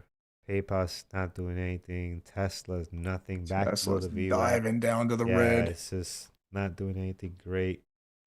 AMD. Man. Sand is taking a little bit of a dive here after hitting 725. Rigetti, nothing. Just going through my secondary list. Baba. What's Baba got going on today? There we go. Can we get in the 90s here, SLV? There it is, going to 80, looks like. 179, 90. Oh, man, that's a good move. It's a beautiful break. That's a lot going on there, too. You got the VWAP, you got the 5-minute engulfing as well. That's a nice setup. So many ways to take that long, man. Great trade. Is it going to break 80, though, or are we going to reject? I don't know, man. I think it can go to 80, 75 at least. Let's see. This thing is wild. I have to stand up. I'm getting off my chair. I'm serious. Oh yeah, now he's serious. That means you're extra focused. Need the blood to flow from the legs back up to the head. I get it. Oh Oh man. God, it did kiss 80. That could be the end. I mean, these big decade levels do matter. So I mean, it's not that it won't go to 80, 75 today, but I might have to suffer a pullback to my entry before it Yeah. gets there. Yep. Come on, eat through there. There it goes. Is there a pop though? Nice. Oh man, AMD as well. I missed two good opportunities. Not PLTR, but AMD and PLTR. I wish PLTR would have just waited a little bit before doing this move. And now I don't All find right, I'm anything taking else a that looks good. partial at 80.06. I took a partial. I'm going to leave my Okay. stop at break even. So if it comes all the way Yep. back, I lose half my unrealized gains. We'll see what happens here. Oh man. SWPJM. Welcome to Lambos and Garbage Truck family, my friend. Good to have you. Thank you for joining. And good luck today on the giveaway we're going to be having later. So welcome and enjoy the videos as well. Oh, there it is, 8015. Don, you're getting it, man. Let's see. I If it think you're can right. I think continue. that the smart thing to do is go for that 80.75 now. Yeah, I think so, man. This stock, I mean, and even still, you're down so much from the day before, and even from the big drop, right? So there could be a little bit of gain here. And your stop, what's your entry? 79.20. Yeah. Your average, okay. You got a decent space here. So let's see if it can bounce and recover. Oh my God, the market's taking a face kick here. I think it's even starting to affect my trade. This is an I ugly was gonna looking. say, yeah, it was looking good because it was holding, but now the market going red, that's not gonna help your costs at all right now. But if it can hold here and the market turns around, which tends to happen, then you could be in a good situation. But yeah, this is pulling everything down now. Once this goes red like that, you could see AMD, Tesla, PayPal sold off so much. It doesn't know what to do at the moment. It just really doesn't know what to do. But everything else is feeling the pressure. So let's see if silver can hold here, man. This could be really nice. All right, Atlas is showing me stuff. I see it here. Do we have a snafu on it? But I see it working. Let me refresh. Yeah, try guys. I have it working. Atlas is up. So give it a shot. Yeah. I feel like I'm missing all the moves today. How's Microsoft? Everything's Microsoft sucking here, lower. Carlos. Very Yeah, everything is disappointing morning. lower.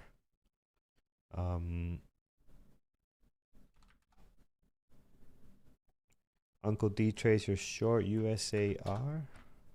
Oh, good short. Good short. From where you got in. I'm sure I'm reading that message a little bit later than when you actually got in. So right now, this is working for you very nicely at the moment. Yeah, PLTR was awesome, man. If you took PLTR short here, I didn't think about it then, but if I would have taken it for a 1 minute ORB, that could have worked as well. But again, I was so focused on the 5 minute, I didn't see it that way. And it did just what we wanted to. Broke the 162.33 level, came down to our 157.31 level, and now this is the market causing the rest of the sell down. But it did this without even the market selling off that aggressive. So it was a really nice short on here, and I missed it. Tesla's going back up here to the VWAP. NVIDIA's Silver going back surviving, up man. too. Silver surviving still. It's trying. It's not feeling good. You get 4 minutes of just lower lows and lower highs, and it's like, Yeah. ugh, come on, man. Where's the support? It's trying.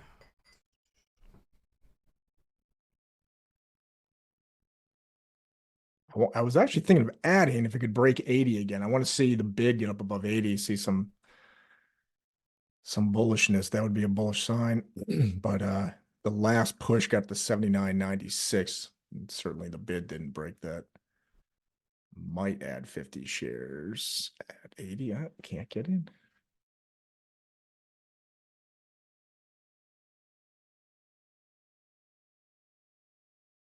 I don't want to add too many because I like my entry. Like I got a lot of space to survive this. And if I add, I pull up my my break even closer to the price. And Yeah, maybe if you can break the most recent high, like if it can go above 80.15 and start selling a new trend above that, maybe that'd be a good time. that's normally what I do is I enter on the new Yeah. high day break. So just treat it as that a new makes high day sense. break trade. Yeah. Give yourself a little bit cushion. This pullback is this is a healthy pullback. This pullback is very healthy. If we can come back up and break 85.15, that's good. That's really But if good. you watch, there's real resistance here at 80. It's not really the high a day. It's resisting the $80 level. So I think, Yeah. again, I want to see the buyers get up above that. I want to see them because that's them giving up. You know what I mean? They're trying to hold below 80 right now. And I want to see them relent. Tesla, Let's what a see, man. bounce. Jeez. Let's see. All right, nothing for me yet, friends. No trades. Tesla getting above the VWAP here. Yeah, if we get a pullback, could be nice. Gotta be careful with the overall market because it is just following that right now. See, the market is pushing up above the previous day close. Tesla's doing the exact same thing. So, as you mentioned, John, it's not really doing his own thing at the moment, but we can still find opportunities in that type of situation. So here's the pullback. Let's see if Tesla can put in, if it can put in a good, clean VWAP breakout here, get our pullback, get our confirmation candle. We'll go long on it. We'll go long. And, but I would like to see the overall market also help us here. All right, there it is. Silver at 80. I did add. Did you add? Okay. I added to my silver. Yeah, I added at 80.03. We're just kind of stuck here at 80. My break even's now 79.48, which is pretty good because it's below the last pullback. The last pullback got down to 79.61, so it gives me a little buffer. And it's also below a $0.50 level, which, you know, they matter. The people build up buying psychological levels. there, so. Yep, absolutely. All right, so an aggressive bullish candle here to like get people panicky. 423.13 will be the stop, and now I'm gonna get 423. All right, let's see what Tesla does. I like it for potential long. We got this level here, 424.89, that we got to break out of, but I don't want to get in after that because then my stop has to be so to the bottom. Not good. I cover my stop out and it cleared 195% of daily go. Hey man, that is awesome. Good job. All right, I'm going long Tesla. Stop 423. So getting about $1.50 on this thing. So right below the VS. So I would love to get to at least 426, but let's see. We also need the SPY. We're asking for a lot here because we also need the SPY to continue. So we're asking for a lot out of Tesla this morning. Careful your share size, guys. I give myself a lot of room, but again, my risk is still the same as I would be if I was risking 40 dollars, 40 cents, excuse me. I was risking 40 cents. So the same as risking $2, 40 cents, same thing. Bring your shares down. All right, let's see here. Don't hit 423. VWAP, do your job. Do your job, VWAP. 423 is my stop. Oh, it might come right to stop me out. What is the SPY doing? Oh, that's the wrong ticker. SPY. All right, we need the SPY to help us. Because it's just following the SPY. We can still trade like this, but it's not ideal. When you have something like PLTR doing so nice, man. And it's going lower. That is beautiful. This is doing its own thing. Even with the SPY pushing higher, this is going lower. Like it's not feeling the CEO's words today. If this goes red, it's going to be incredible. I'll put it all on the CEO for making such a stupid statement. The guy's such a, I don't know. I like him sometimes in interviews. I find him to be an interesting person, but he says some really stupid can't things. say stuff like that. Because people thinking, what are you trying to do? Does the opposite.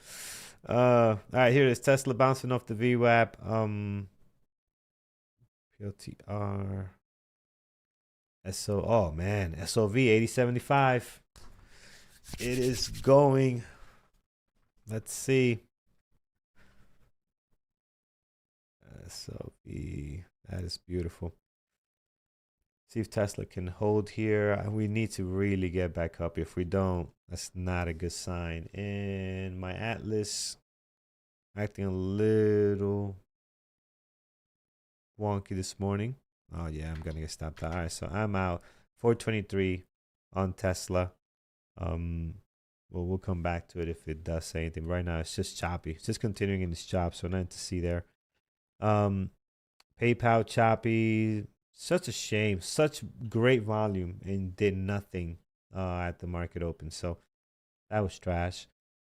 PLTR. Every time I look at PLTR, I just feel FOMO for not taking this trade.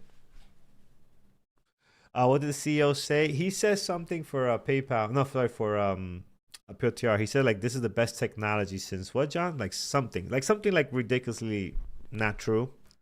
He said it was the best technology earnings result in a decade. And like think back a decade of the things we've seen. Yeah. So go back to 2016. We've gone through Tesla's run up. We've gone through NVIDIA's run up. We've all kinds of stuff. Like, what are you talking about? You know, like I feel like the market's punishing him for just saying something so ridiculous. It's like the comment with the Titanic. Oh, not even God can sink this ship. Oh, you're like they complete one trip. So you can't say stuff like that whether you believe in God or not. You gotta be careful, man. Speaking to assistants, so it's crazy. So yeah, he's eating some of his words right now. I guess he was up 10%, down to 5.5. Let's see where it goes. Silver crushing, man. Great stuff. Great ad as well, because you had your ad here on 80. And now this is going to 80.75. So good stuff. No disrespect to your 80.75. I'm taking some off at 80.54. No. A lot of traffic. These guys see me trade enough. I'll be like, I'll 80.75. Okay. Boom. I'll take a partial like 10 seconds before I'll change my mind. So I've done it plenty of times. Peter calls me on it all the time. He's like, but you just said. I'm like, listen, man, I'm taking the partial. So trust me. Well, here's the deal. Like the resistance you see there at 80.60, which was what it was, could very well be the resistance of the pre-market high. It doesn't have to hit to the penny, right? Yes, it's hitting two levels at once. It's hitting a $0.50 level and it's hitting right near the pre-market high. And it's just two things to make the stock think about whether it wants to advance further. So if I don't know, a brave trader holds specifically 4 levels, and I'm sure they get paid off in the long run, but sometimes I like to just think about like, is it resisting now? Is it happening a bit below the level? It's really hard to tell. Yeah, it's always an area, man. 15-20 cents away from the target. Yeah, yes, you're gonna make less money, but it's gonna break you or make you probably not. So yeah, look, right now you got some money in your pocket that you could have lost if this thing doesn't come back. So I'm taking some this shade is here in the chat, but I never said I was going to wait till maybe I said it, but I didn't feel it. You guys can't tell the way I feel. I may have said those words, but I was in my mind, I was like, it's something close to 80.75. I do it all the time, man. I'm telling you, I do it all the time.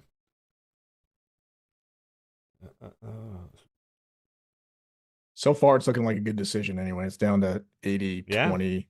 Yeah, so it's losing some steam. We might have to deal with an 80 bounce here if it wants to do such a thing.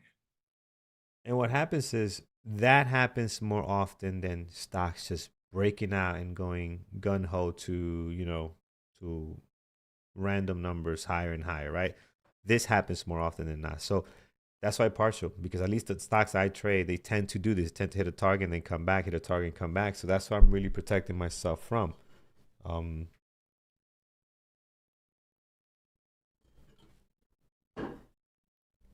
so it all depends. All right, I don't see anything else, friends. Let's take a look. PLTR continues to make a new low here, but is slowing down its downturn at the moment. Its sell-off at least. So 155 seems to want to hold, but again, kind of slowing down. I don't know why I keep looking at PayPal. There's really nothing happening here in PayPal. So not tradable. Wow, look at Tesla. Came back to below the low of the day, made a new low, and that is looking nice. What a great turnaround here on Tesla. Is the SPY still selling off? I don't got the SPY chart up. It is. Yeah. Oh, man. Sure is. Yeah, sure is. Oof.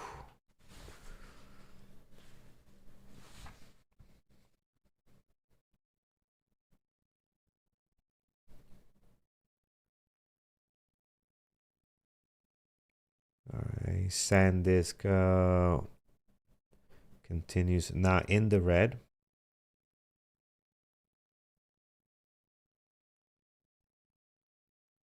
Phone's blowing up.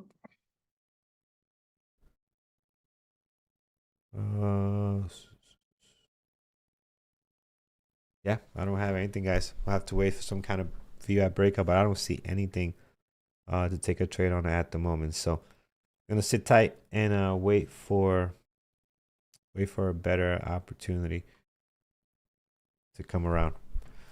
NPT, we had NPT on our popcorn list. I'm sorry. What was that? Silver, my SLV trade is almost stopped out at break even. The break even after my ad, which is 79.48. Maybe Came a right bounce to here. it. Came You right save to it. it. Got down to 79.53.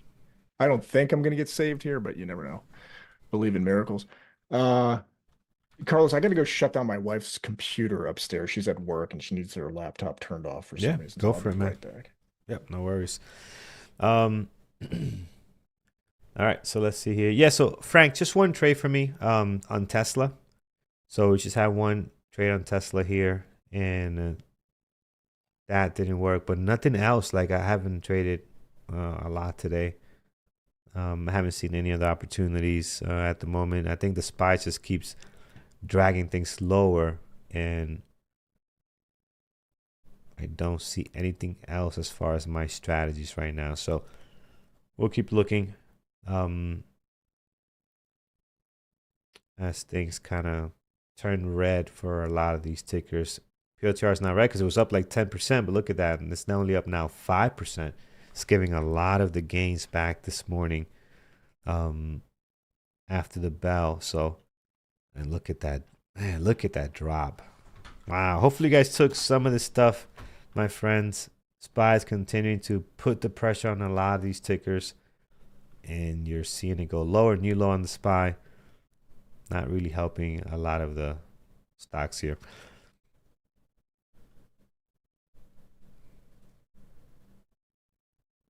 Unexpected day. I thought we were gonna maybe try for some all-time high on the SPY today, Carlos. That's what I get for thinking that. Yeah, man, it's very, very interesting. That's for sure. SLV is still alive, got back to 80. I see that, man. And actually this should help, like with the market down. Usually SOV and these things do well. Now there's a lot of technical damage done compared to based on what happened just the last couple of days, right? So who knows where this thing wants to end up as far as its value or whatever. But right now it's pushing higher. Let's Oh, see it's if we can getting get fun. above 80. It's getting So funky now. That was a funky 1 minute candle there for it. yeah, it is. It is. As that 80 continues to be an area of interest for SLV.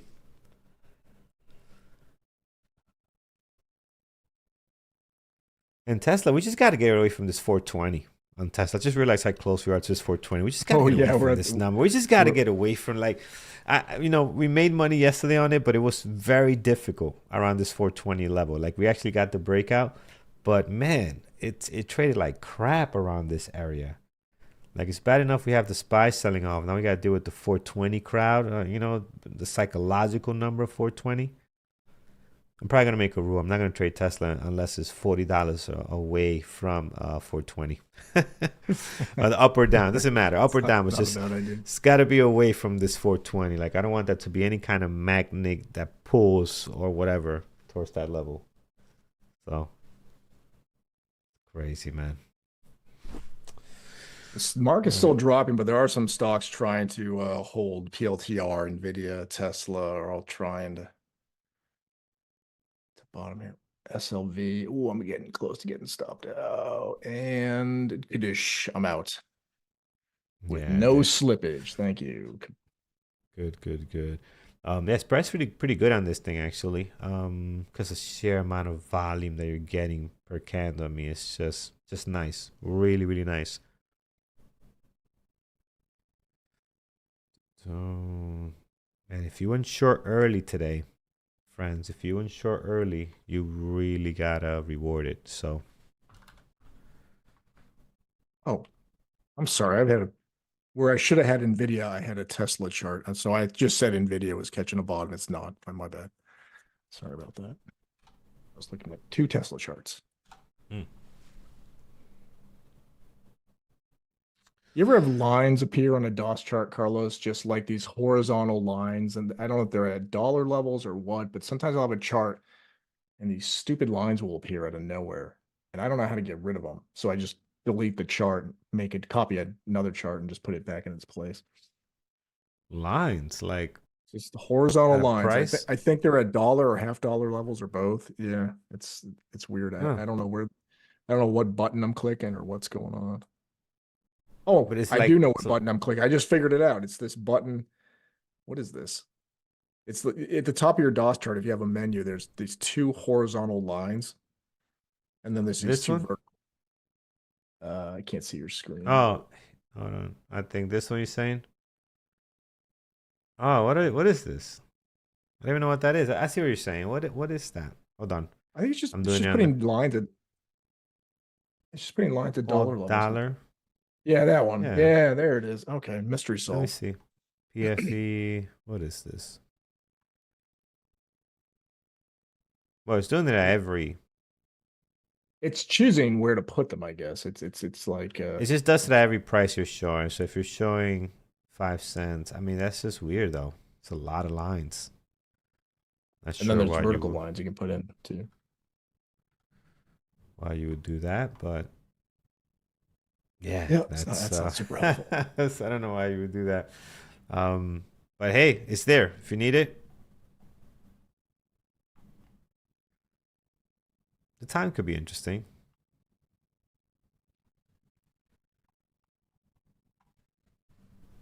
but I don't know why you would use this. That has so many things. What is this here? It's like I don't even know what all this stuff does. Zoom in, zoom out. Let's zoom in and out. Yeah. Yeah, like there's so much stuff on here. What is this? All my history, everything I looked at. Okay, yeah, makes sense. All right, what is this? Okay, studies. I've been And using DOS for like 7 years, Carlos, and I pretty much just use it the way I used it when I started. the way, Like the I, same way I I figured out downloaded the it way when I Andrew liked it. gave it to us, that just boom, just left it. Yeah. Yeah, I got you, man. Um, but it's a powerful tool. Like there's so much stuff you can do on here, guys. But again, I just keep it for what I need. All right, what we got? Tesla. We're doing it this time. Seems like Tesla likes to stop me out like twice. The third time it always works. So I should just take like trades on my funded account and then take the actual third trade on my real account so I don't lose money. So let's go to Tesla on the funded account. And we'll go long for the breakout. Because I don't want to lose money. I really don't. Sure.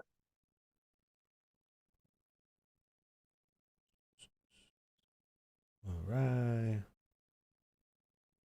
PLTR is bouncing.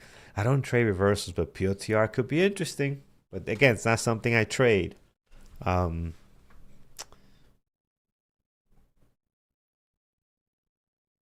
John, you're high of day all the way, right? There's no other trades you're looking at. It's just high No. of day breakouts.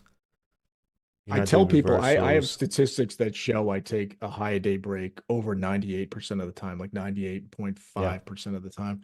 And I'll tell you, Mm-hmm. Carlos, every time, and those rare occasions when I'm like, I'm just gonna give this a shot, it never works. Like it's just Yeah. reminds me so quickly, and it's usually a reversal.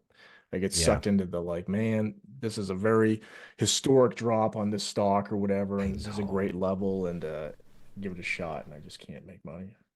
Reversals for me, man. I like them because I think reversals can give you the best risk to reward. Like when they work, you're risking one, you're getting 6, 7 R's. Not easily, but very likely you're going to get that. Especially on like something like PLTR that's gotta, let me show you my actual charts. That's gotta swing back maybe to the VWAP, maybe back to the high of the day. This is like a 7 R trade, right? If you can get it properly done. And we see it. Like I go back and look at these stocks that were in play. I look at their daily, and you see these great reversals coming around 10:30, coming back up to where they opened up. They're awesome. But man, I suck so bad at them. So I wish that was an actual strategy that I could trade. Would have been nice, but it just doesn't work. It really doesn't. I Like mean, I find with PLTR here. reversals, if you stick to the 1R, if you stick to the 1R stops, you're going to stop out 2, 3, 4 times. So that's why you have to get the 6, 7, 8 or Right. more R Right. winner, because you got to make up for like trying to find the bottom. Uh, Here's a hell of a username: 3.5 cups of sugar to get to the moon. I think you misunderstood what I said. So they're asking if I have no high day fails. No, no, no. 98.5% of the trades I take are high day break attempts. Some win, some lose. But no, that's not my win rate. I wish. No, it's impossible. Impossible to have a win rate like that.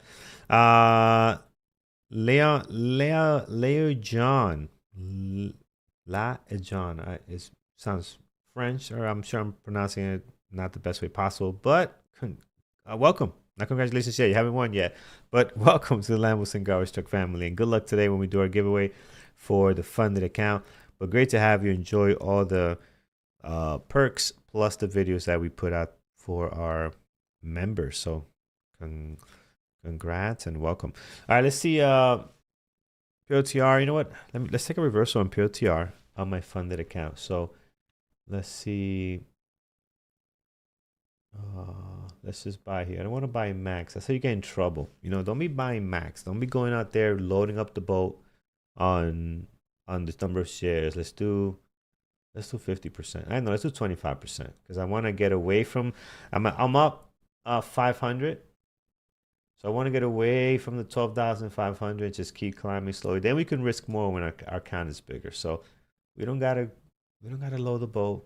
Let's make a little bit of money. The mistake that I always keep making, guys, and keep note of this.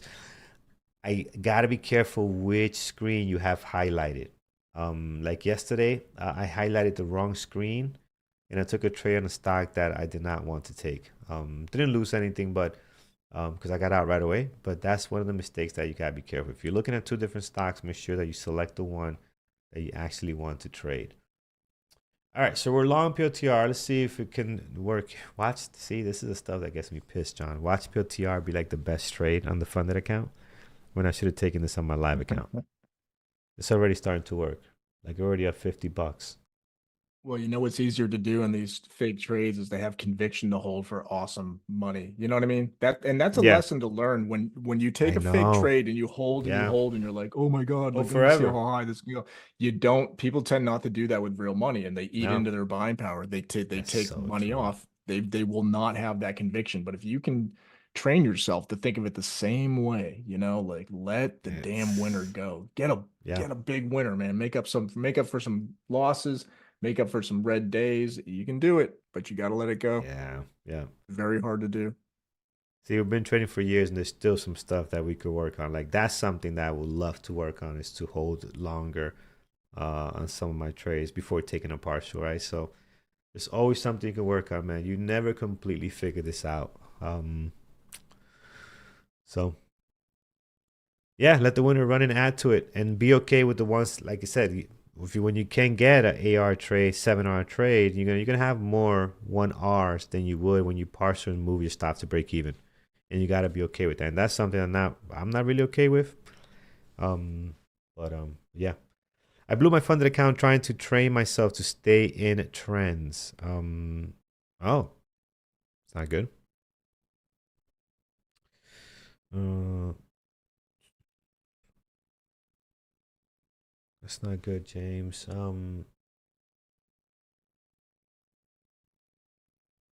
Yeah, my stop loss is here. My stop loss, I don't want to go in below the low of the day. So whatever this is, 154.39, right, for this reversal trade. So this will be my stop here. We could actually, I'll be honest, I haven't done a stop loss here and I don't want to mess this up. But let's see if we do this. Hopefully it doesn't get us out. So we want to stop to be here, 154.37, slightly below. Right? And we want the half day. So it's almost 2 to 1, 3 to 1, maybe more. 154. I will say to people talking about having a hard time holding, I'm making it sound easy. It's not. No, The no. hardest thing in day trading is how to take your money. It is 100% the hardest thing to learn.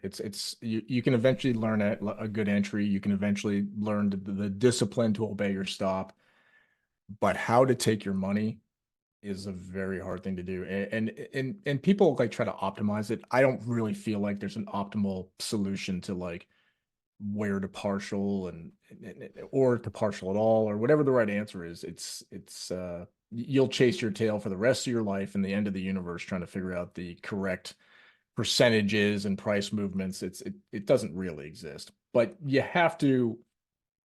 got to make money. It's all I can say is I Yeah. watch people Yeah. trade like NVIDIA. Like I work with a lot of traders and they'll get an NVIDIA. Like, okay, I took I entered at, I don't know, whatever, 180 and they're partialing at 180.15 and then Hmm. 180.27. And it's like, look, man, this is $180 stock. Like you have to believe that it can move more than 10 and 15 cents. Like it's Yeah. Yeah. let it go, let it do what it can do. But when you trade something very cheap, you're trading Mara or something like, yeah, 10, 15 cents might be exactly what you're looking for.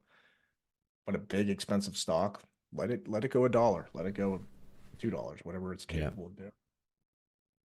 Easier Well, said than done. easier said than done, but I fully agree. Um, all right. So I'm just looking at Tesla.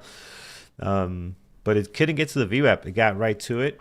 And, oh, sorry. Got right to it and then kind of rejected right over here. So it came back down and it's just messy. Um, Trying to see what other opportunities are out there. Looking at PayPal continues to just go sideways. SLV now between 80 and the VWAP, just back and forth, back and forth. There's a question here from Dan Duffy. Is my trade Yeah. the same as a 5 minute ORB? It is the same as a 5 minute ORB. It could be, like I many times, like if you pull up one of my trades, if you think about look at what I call a high day break trade that I took at 9:38, like 8 minutes after the open. If you put that on a 5 minute chart, it's going to look like I attempted a 5 minute ORB, 100%. So yes, but then if I take a trade at 9:42, 12 minutes after the open, it's like a 10 minute ORB. If I take a trade at 9:48, 18 minutes after the open, it's a 15 minute ORB. If you want to call it those things, it's fine. I don't get hung up on names or anything. It's just what I call it in my head, but I always execute on a 1 minute chart. So I think, I don't really know, but I think sometimes when people trade 5 minute ORBs or 15 minute ORBs, that's the chart they're trading it on. They're actually watching the 5 minute chart or the 15 minute chart. I'm not watching those. Like everything's always on the one. So I don't know. That's just the way I perceive it. But never let people, don't get hung up on terms in day trading. People get kind of infatuated with names of things. And if something sounds good, like the I don't know, the flaming kitty trade or something. You named something, and The people just are like, flaming kitty trade. That's good. people are attracted to names. They're like, tell me what that is. What is the flaming kitty trade? Like you have a secret or something, and it's like, nah, not really. It's probably just some other version of a cup and handle or something. That's hilarious, man. All I right, was let's gonna say see. roaring kitty, and then I was like, you can't say that. I got to come up with some other kind of kitty. Well, I went with the flaming kitty.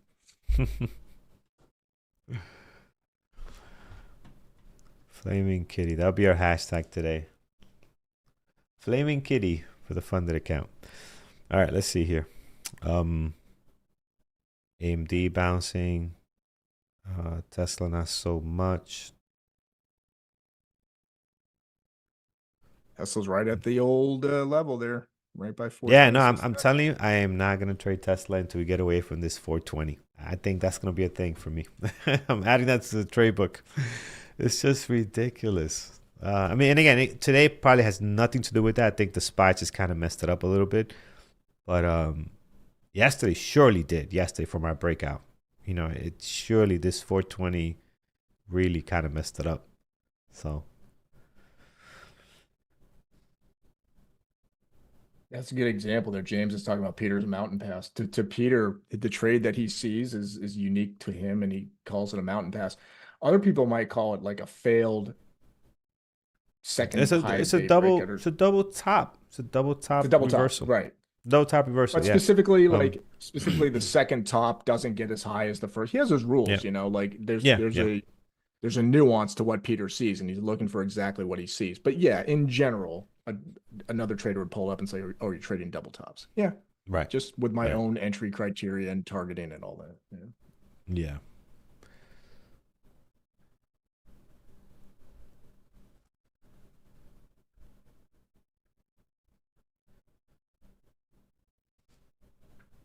What a sad little day in the stock market. Yeah. No, I thought I thought it was going to be better. I thought it was really going to be better. PLTR was great. Beautiful drop here. AMD had a nice drop. I'm just looking at the stuff that I had on my list, but everything else, if you look at everything else, PayPal, Tesla, SOV was a nice breakout. You took that one, but if you look at everything else, it was not great. It was not really a good open. That's besides those two. Besides, for me, I'm looking at stocks that I would have taken a trade on. PLTR was one of them. Very close. Just didn't give us that. The timing was a little bit off as far as when I want something to appear. And then for AMD, I was just not looking at it, to be honest. AMD actually, I mean, the AMD's 5 minute. If I was not paying too much attention to PLTR, AMD's 5 minute is much cleaner for the way I Oh like to man, trade. there goes Much PLTR on cleaner. a drop. Yeah, it's Poor gonna PL. stop me out here. About to give some money back. Hopefully, can hold um that low there. We did put in our stop at 154.30. Yes, right here, 154.30 is our stop.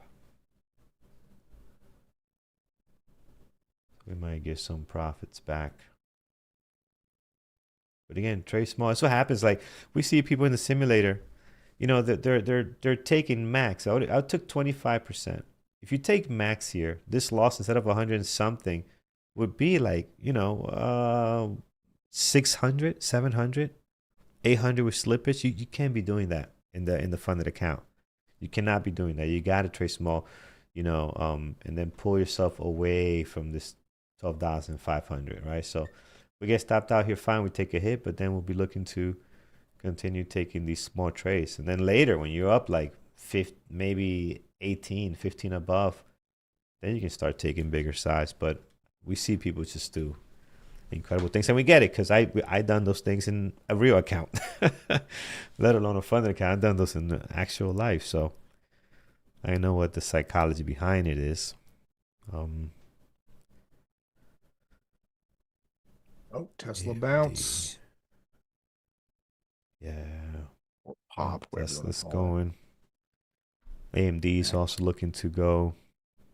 It's trying.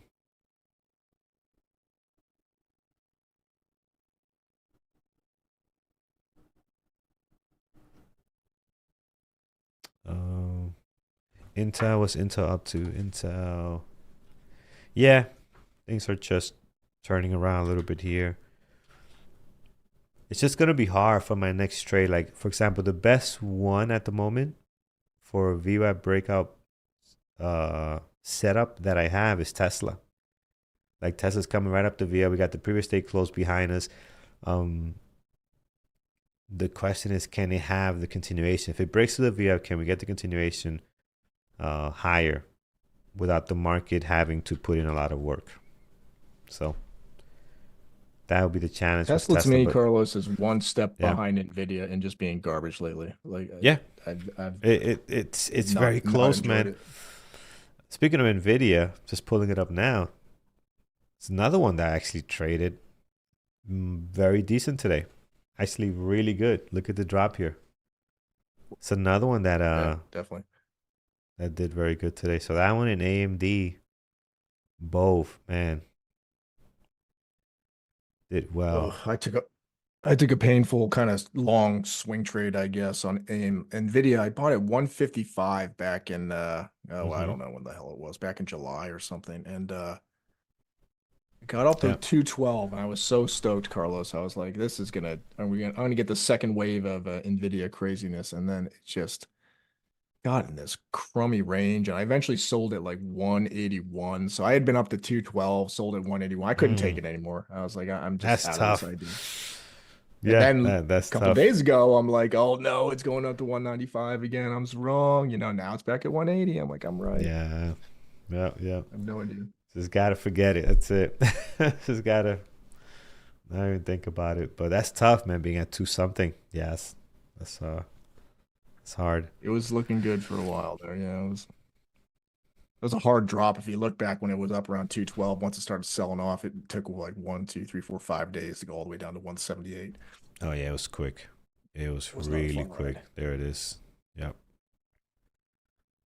Yeah, 3 days, 3, 4 days. That happened very, very quickly. Yeah, today's not that fun, friends.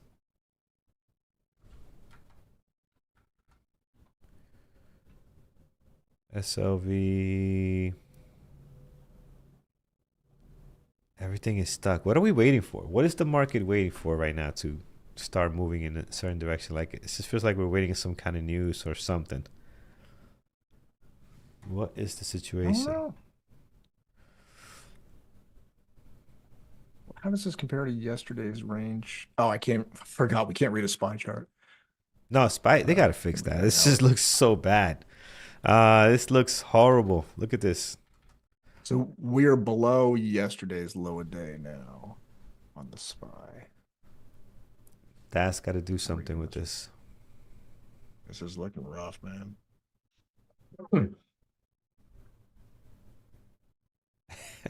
Frank, that's a good one. Mark is waiting for PLTR CEO to say another comment. No, we don't need that guy talking no more. We don't need him saying anything else on this market. That's for sure.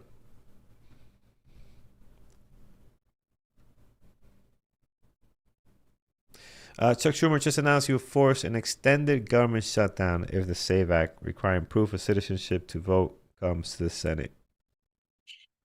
We'll see. Let's see. Oh my God. Let's see. Let's see.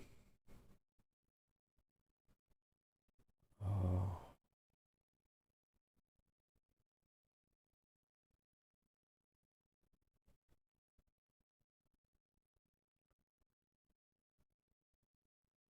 politics, man. Politics are something else. Who was the, I think it was Buffett who said, we should make a rule that if the politicians can't balance the budget, then they don't get paid, you know? And everyone Yeah, laughs at that. Everyone's like, haha, that'd be funny if we did that. Like, no, that'd be great if we did. Like, why can't, well, I know why we can't, because we need the politicians themselves to vote for it. It's like we were trapped by the right. only Like if they collective can do group of their job, absolute morons we put in office. These people yeah. are out of their freaking minds. I hate them all. They're all terrible But people. the other thing too is that like, does it really hurt them, right? Like if you stop paying them, these most of these people are so rich off, not even off their Yeah, salaries, just all the scammy stuff yeah. that they do. They're filthy. So it's like, okay, yeah, don't pay my check But of they're three also hundred they're thousand a also so year. greedy, Carlos. You know, They're that's also so true. greedy that I have a feeling it would. What does a senator make these days? What are they making of Senator. this? Yeah, I think senators make more. 174. They've been there for a while.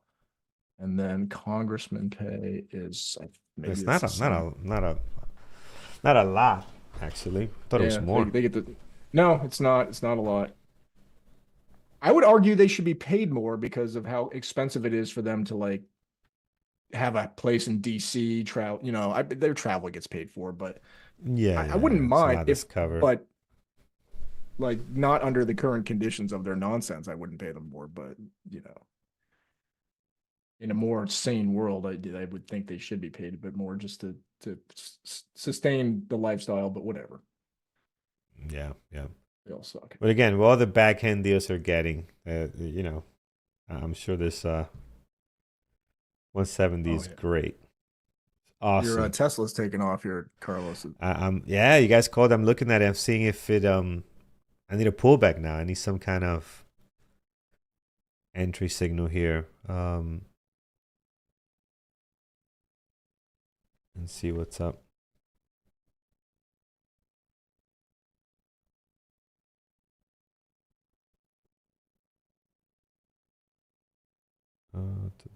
Dum.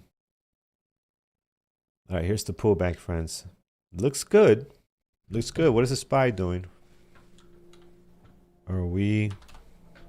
Spot's trending up for the last Yeah, 3 minutes. trying. Did Yep. As I go garbage to as the Tesla cues? is the best one right now. As garbage as it It's has been. not a bad observation. Best garbage of the All day. right. Best garbage of the day, exactly. The best of the worst. Let's try the best of the worst. Here it is. Let's see.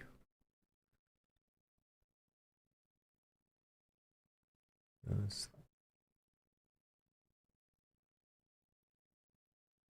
423, 422. We could do a dollar stop on this. It's just not bad.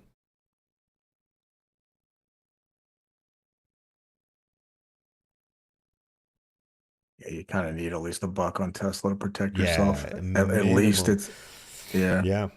Like I would love the previous day close below that, but then to hit 1 hour it'll take me forever. Like that's not gonna happen. I don't think it has the juice to go up that high.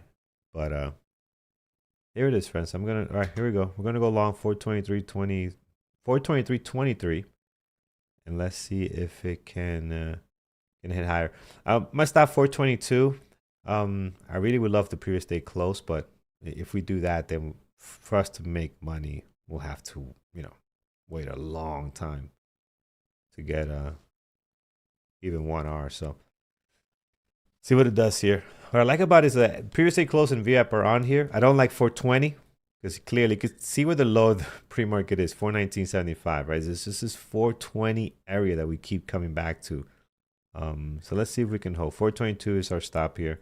We'll jump out of it, so we get a dollar and change on Tesla. And hopefully the market acts nice because it's just really following, for the most part, the overall SPY. So we need this guy to just not pull back on us here. and hold the line.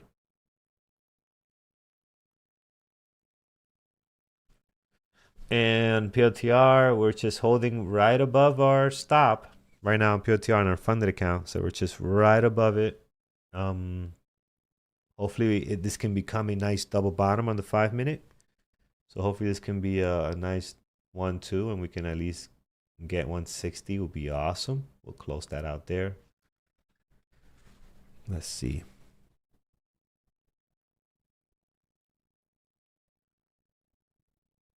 All right, so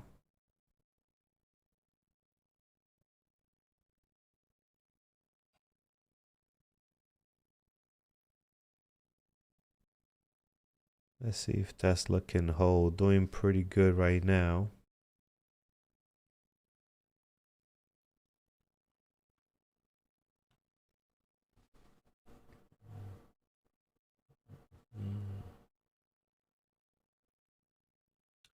Wow, I just realized how easy it is to see the spread on Atlas. Yes, it is. It is really, really clean. Where do I have it? There's our chat room here. Who's trading? Gary and let me get this out the way. How can I make it full screen? I'm not getting the menu at the top. There it is. All right, so here's Gary. We got Brian trading in chat. They're looking at Intel, looks like. Actually, I moved this over here. Looking at some stuff, and then where's my Atlas? I had it up here. There it is. Let me refresh it. When you kind of put it down, it goes a little bit crazy. All right, that looks good. All right, here we are. We're looking very bullish. 624, Carlos. Are you in this right now? I'm in. Yeah, You're I'm in Okay, Tesla. Yeah. What's your entry? 423.23. Yeah, 423.23. Yeah, so I need at least. I would love 424.69. That's the last area of resistance I have. Let me show you guys here. Put a line on it right here. 424.70. Love that. Go for that Go for that 425, Carlos. It's already been there today. So yeah, it's been all in this area. Yeah. It's been all in this area. So hopefully we can get there. Let's see. And then I'm in PLTR as well. I'm the funded account to see if I can get to the VWAP. But yeah, it looks good on Atlas too. Atlas, you can see how bullish it is up here. We got tons of orders going up to 425. We got the big orders here, 17,000. So let's see. See if we can go. Come on. Push through 6. There it is. There we go. You could do this. Oh, I love that. Come on. Get in there. Go. Make it happen. Hold, Carlos, hold. Oh, see, this is where I start getting a little itchy. See, of partially. So this thing's going high a day, man. This thing. Let's see. This thing is start getting itchy. It has left. It has left the market behind. It doesn't care. Spying key. If those drop, then you might be in a little trouble. But they're not. Yeah, they're pretty calm at the moment. 425. This thing has got legs. Tons of orders. 425. Oh yeah. You right on this. Let's see. Let's hold the line. Hold it. Hold. Don't make me wrong. I'll feel so bad. No, trust me. If I'm gonna take a partial, I'll take it. I've done it to Peter many times. People are like, hold it. I'm like, oh yeah, I'm gonna hold, and then put partial. All right, here we go. This is great momentum. This is really good. This is strong to keep buying. See what I'm saying? I took a partial there because that is just 424.90. Like I 10 cents away. I'm gonna take a partial. That's great. I'm gonna take a partial. Yeah. So, that was smart. Take a partial there, and then it's a nice pop. Let's see if it can hold. Will be great. But if not, wow, you need a pre-market low bounce here, right at 424. Yeah. Hopefully it's quick. So let's see here. That was a great fill too. That happened really quickly. I got feel pretty nice on that. Usually it's a little bit lower than when you hit the button. Here we go. It's going through 425. I can feel it. Yeah, it might actually go for the high of the day at 425.51. But yes. Oh wow. That's nothing. Yeah. Yeah, here it goes. Let it go. Let it There it go. is. There it is. There it is. Beautiful. I'll be a little more patient now. A little bit more. Atlas continues to be very bearish. Now 426 is up there. As we ate through those orders at 425 right on here. We ate right through those. Let's see if we can go higher. High of the day. I probably take 425.51 if we can get there. I'm gonna take a partial there, probably above the high of the day. That's never a bad move. I mean, Yeah, it's there for a reason. So yeah. Let's see if we can go. Though I have tons of orders at 425.50. Actually, not a bunch. It's just a few. No, you blew up your funded account. How? Ah, Eureka. So sorry to hear that. What happened? If you don't mind sharing, how did you blow up your funded account? Um, what happened? Uh, you were using it for 25 days. Yeah. Wow. Look at this drop. You're so glad I took this partial, friends. Look at the drop here on Tesla. And now the decision comes: do we take it off at break even? Do we give it some room at the VWAP? Um, uh, Over trading. Okay. Yeah. Yeah.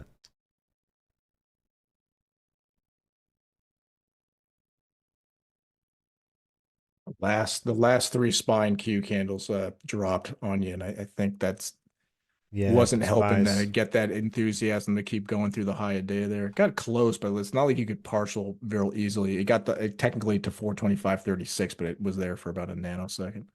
Yeah. It wants to go, man. Even Atlas showing that it wants to go.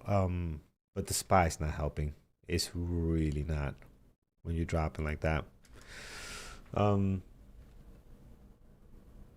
it was a good lesson though. Okay, yeah. And did you win? Did we give you that? Did you win that account? Did we give it to you or did you buy it?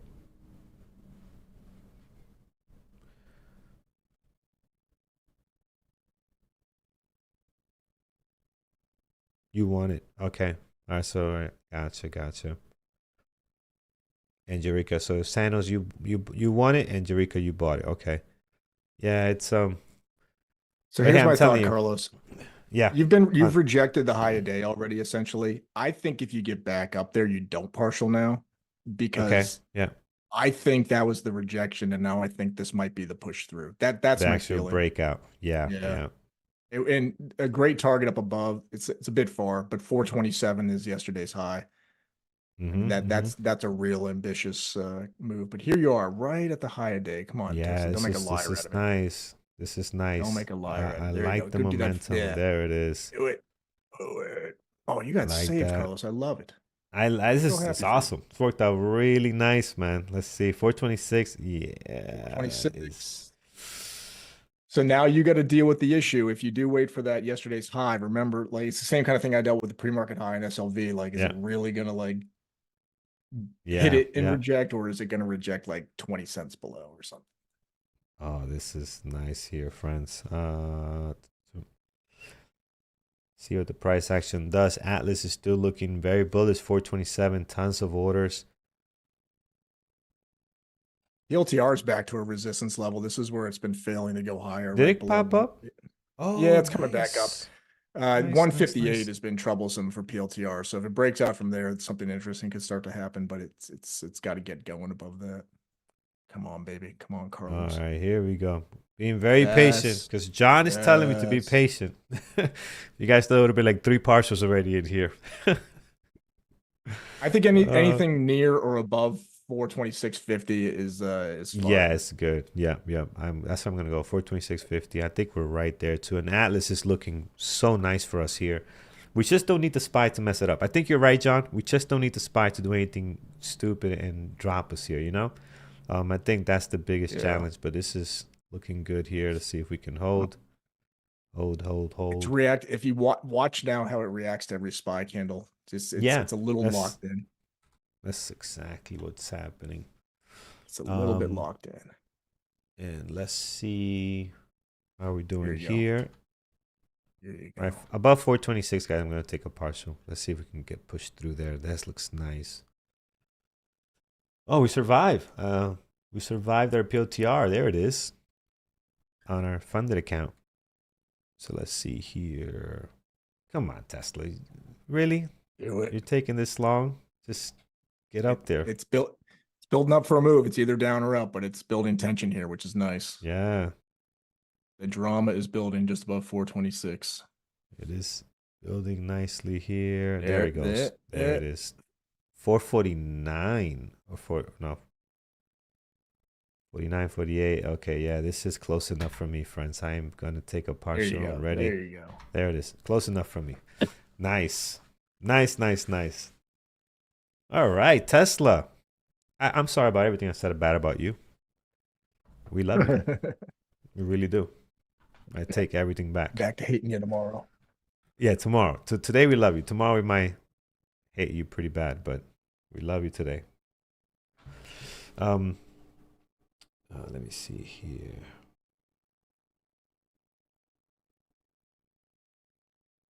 So you've got the dual levels above. You got yesterday's high, and then the pre-market high is not too far above it. Yesterday's Yeah. high is around 427.15, and then the pre-market's 427.72. So a couple things to contend with here.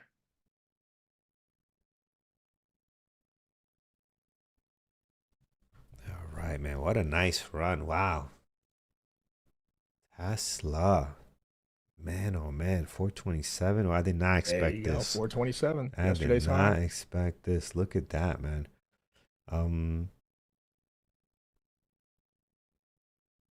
That is beautiful. Let's see here, 427. That's yesterday's high. Also pre-market, right? Pre-market high is around that area as well. Oh no, pre-market high is higher. Obviously yesterday's high is more important. Pre-market 427.72. Question in the chat from Beat Nuts. So he's asking you, how could you be so greedy taking partials? But then they're also asking, isn't it a little risky to wait so long? It sounds like he's saying two different things. Is he saying, or he or she, are they saying you're partialing too early or too late? I'm not sure, but let me see. So how can you be so greedy with taking partials? So let's answer one. So how can I be so greedy taking partials? As far greedy meaning waiting, right? Waiting to take a partial, or not taking a partial, more aggressive. All right, 427, friends. I am going to, yeah, this is a good move. Oh man, I'm gonna take a partial here. We'll answer that question in a second. Sorry, I'm trying to like concentrate, but yeah, this is an awesome move. Wow. Okay, let's go. All right, so how can you be so greedy with taking partials? So you could be greedy by, yeah, waiting too long. Like you could be greedy by waiting too long, I will guess, right? I mean, I don't know. I don't think the way we trade, for example, Tesla, was greedy. It's just reading the price action and seeing where things can possibly end up to make more money, right? Because at the end of the day, we're here to make money, right? We're not here to not maximize our profit as much as we can. If anything, I think I'm the opposite. I think I take partials way too aggressive, way too quickly. Like if you look at a trade for a long period of time, a lot of my trades, I'll show you. They're I they're think you're doing fast, it man. really good, actually. Not Yeah. to stroke your ego too much, but I think you picked some really good levels to take money off. And you're doing, remember what I said about people trading NVIDIA and taking Mm-hmm. money off in 10, 15-cent moves and not letting stocks do what they're capable of? Like you're Yeah. letting Tesla do what it's capable of. It's a very expensive stock. If you look at how much, if you watch it day to day, I mean, it moves through dollar levels fairly easily. So you kind of got to Yeah. give it. I kind of am like a minimum $2 move guy on Tesla, sort of like that, Yeah.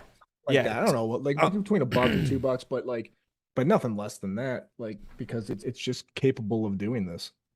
right. And again, keep in mind our stop on this was $1. So when you're waiting for $2 move, you risk $1 on it, right? So you're gonna lose $100 to make 200, right? So Opposed to like if it's a smaller price stock where you're giving it 40 cents, then yeah, 80 cents I'm taking a partial. You know what I'm saying? So it's a little bit different with Tesla. You got to give it a lot of room. And when I study a lot of the charts from people that send their charts, they don't give Tesla enough room and they get stopped out a lot, right? So you got to be careful with that. But no, I think I'm actually the opposite. I think I need to be more patient with my partials.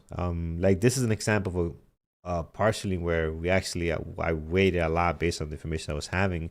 But I take partials very quickly. Too quick actually. I think I need to be more and more patient with the partial, and you'll make more. You will make more if you can, be more strategic at as waiting for some levels, right? Which we actually did here. We did pretty good. 425 we had on deck. We talked about 426 and getting above that, and we did. And then 427.72, which is the pre-market high and above yesterday's high. We got a lot going on there. And now look at it turn around, right? So we might actually pull out on this one if it starts losing like 424.50. I'm not going to bring a lot back below 424.50 because if it does, then I'm not saying the move might not be over, but it's just might not be worth it for me to bring my shares back down, So, If you notice, the market has gone down the low a day while this Tesla pullback's been happening. It's a very bearish feeling for everything when the Qs and the SPY go to their low a day because the notion is, we might be having an even worse day than we thought, and it tends to really pull on stocks, pull them back yeah, down. So yeah, I think that's what you're kind of suffering. Well, also you basically rejected off a couple of really key levels here, Carlos. yeah, yeah.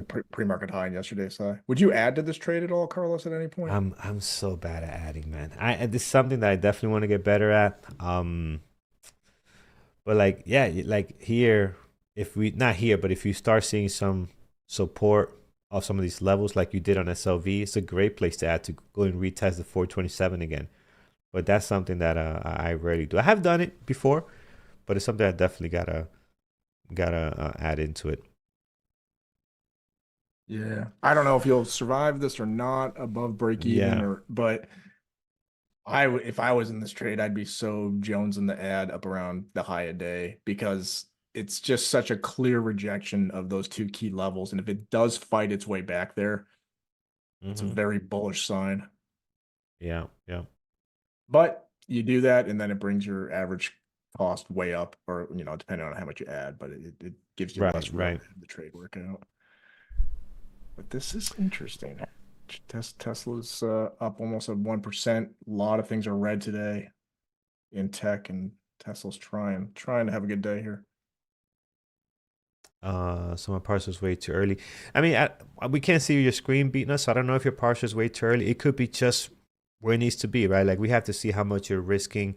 If you're risking less, if you're, for example, Peter risks a lot tighter, not less, tighter, right? So his risk will be on Tesla. It's not $1. Like Peter, you guys seen him trade. He'll risk like, 25 cents. No, that's probably too aggressive. Like 50 cents, right? And the minute he starts going into his move, even before he takes a partial, he's very risk averse. He'll put his stop at break even before taking a partial, right? So even if he comes back down, he's out of break even, and he could take a couple of hits out of break even, right? And that's a different style of trade. So your style of trading could be okay. I prefer to give Tesla a little bit more room, given the way I trade. Right? I expect it to come back and retest like it did here. Like if you look at how we got in on this, right? We got in, it came back and retested the VWAP. I expect that to happen on these moves. Not always. Sometimes it goes, and we're lucky we get the cushion right away, which is nice. Sometimes it comes and retests. And my job is to hopefully survive that. So we put our stop to 422 over. That's not a straight line, but somewhere in here, just to give ourselves a little bit of room on Tesla. So dollar 50. I have gone as far as giving Tesla $2 stops when it's trading really well. Today's not one of those days where you need such a wide stop, but I have given Tesla $2 stops for sure. Because it can move that much. So, yeah, here we are. Actually, did very nice here on this continuation.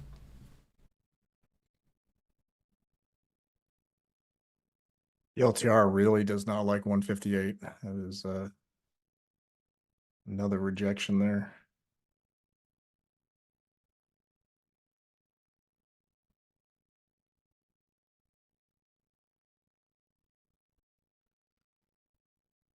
Oh, there's a nice candle for you, Carlos. Yeah, looks good.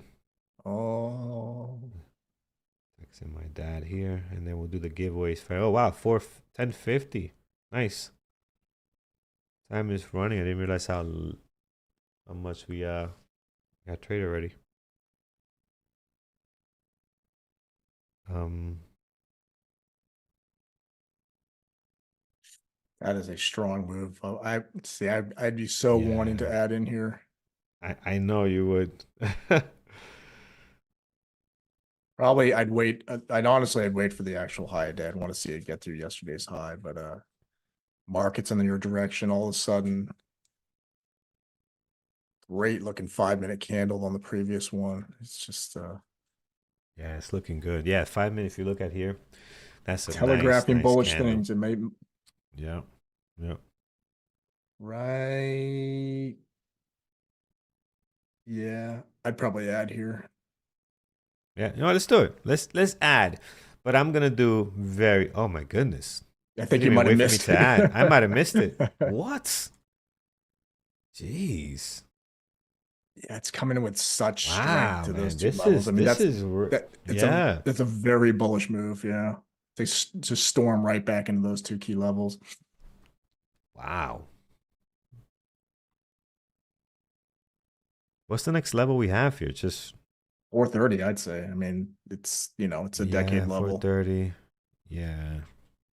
430 is also kind of where the yesterday's after hours kind of fizzled out. If you go look, no, not yesterday, the 2 days ago. Never mind. So that's not as Okay. key. Yeah, but 430, big fat. Yeah. I'm sure if you Even pull even up off the Atlas, daily. there's Yeah, even off the gonna be daily, that's kind of confirming it a little bit here as well. Like the daily, you see it they right in this fixed area. that's Tesla's delay.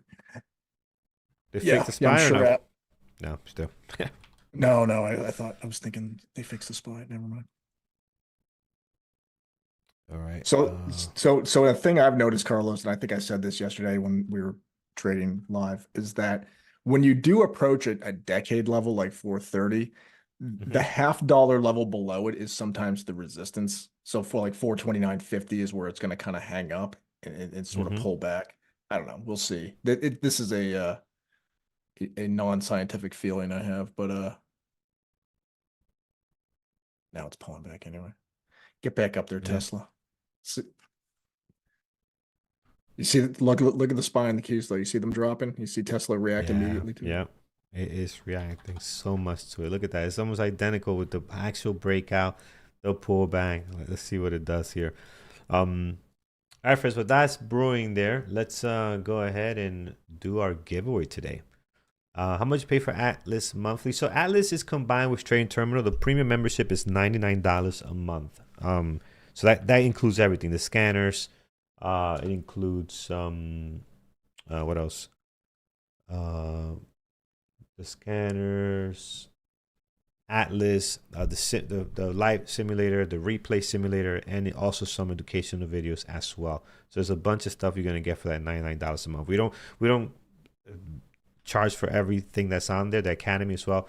Yes, is all one giant package. You get everything for. And then if you later down the line want to add a funded account, which I'm gonna give away one free right now. You can add the funded account as well for $300 for 90 days, right? Do that. Yeah, Flaming Kitty. It's too much to type. I like to keep the hashtag short because then people will mistype it.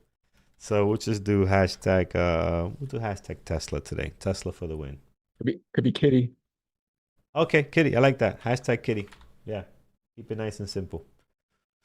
Hashtag Kitty. Let's do hashtag Kitty. I'm gonna type it here.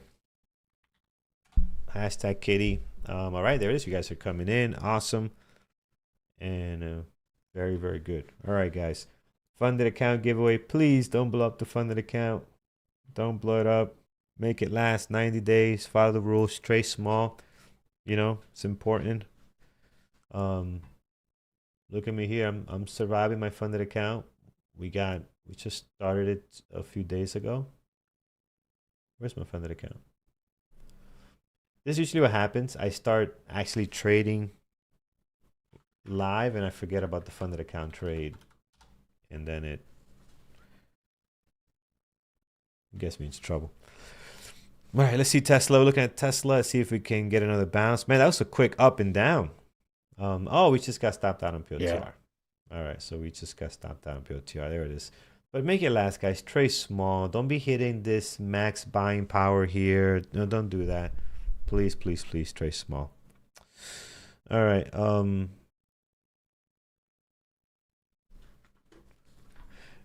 ADLR, you saying please to the Nightbot giveaway for the possible win? That's funny. I like that. He's saying please to the giveaway. That is good. All right. Where's the Nightbot giveaway? Here it is.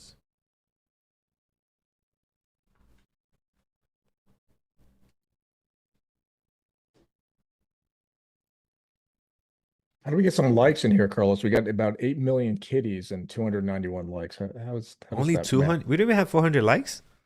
No, this is preposterous. I think we canceled the I giveaway think we right can. now. Absolutely. We'll put it on Why hold. would we give away something with 300 something Yeah, likes? That is we're giving away something worth a lot of money here. We can't get a mouse click. unacceptable. I'll click it Shut it down. myself to help you Shut it guys. down. Shut it down. How did this take place? Let's see here. Dum dum dum. 322 likes. Yeah, that's pretty low. All right, friends, help us out. Hit that like button. Really appreciate it. It helps us out a ton. So thank you so much for that. All right, 134 entries in place.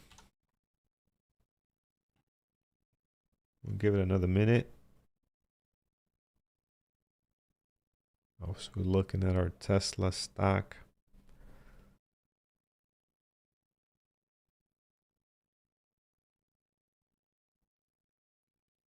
Quick rejection off the top there.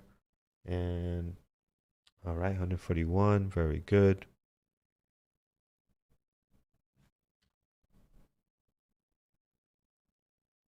So you never added, right, Carlos? No, I never added. But it is trying to come back up. I Like know. you can I also think it's add another here. opportunity. Yeah, You because could, yeah.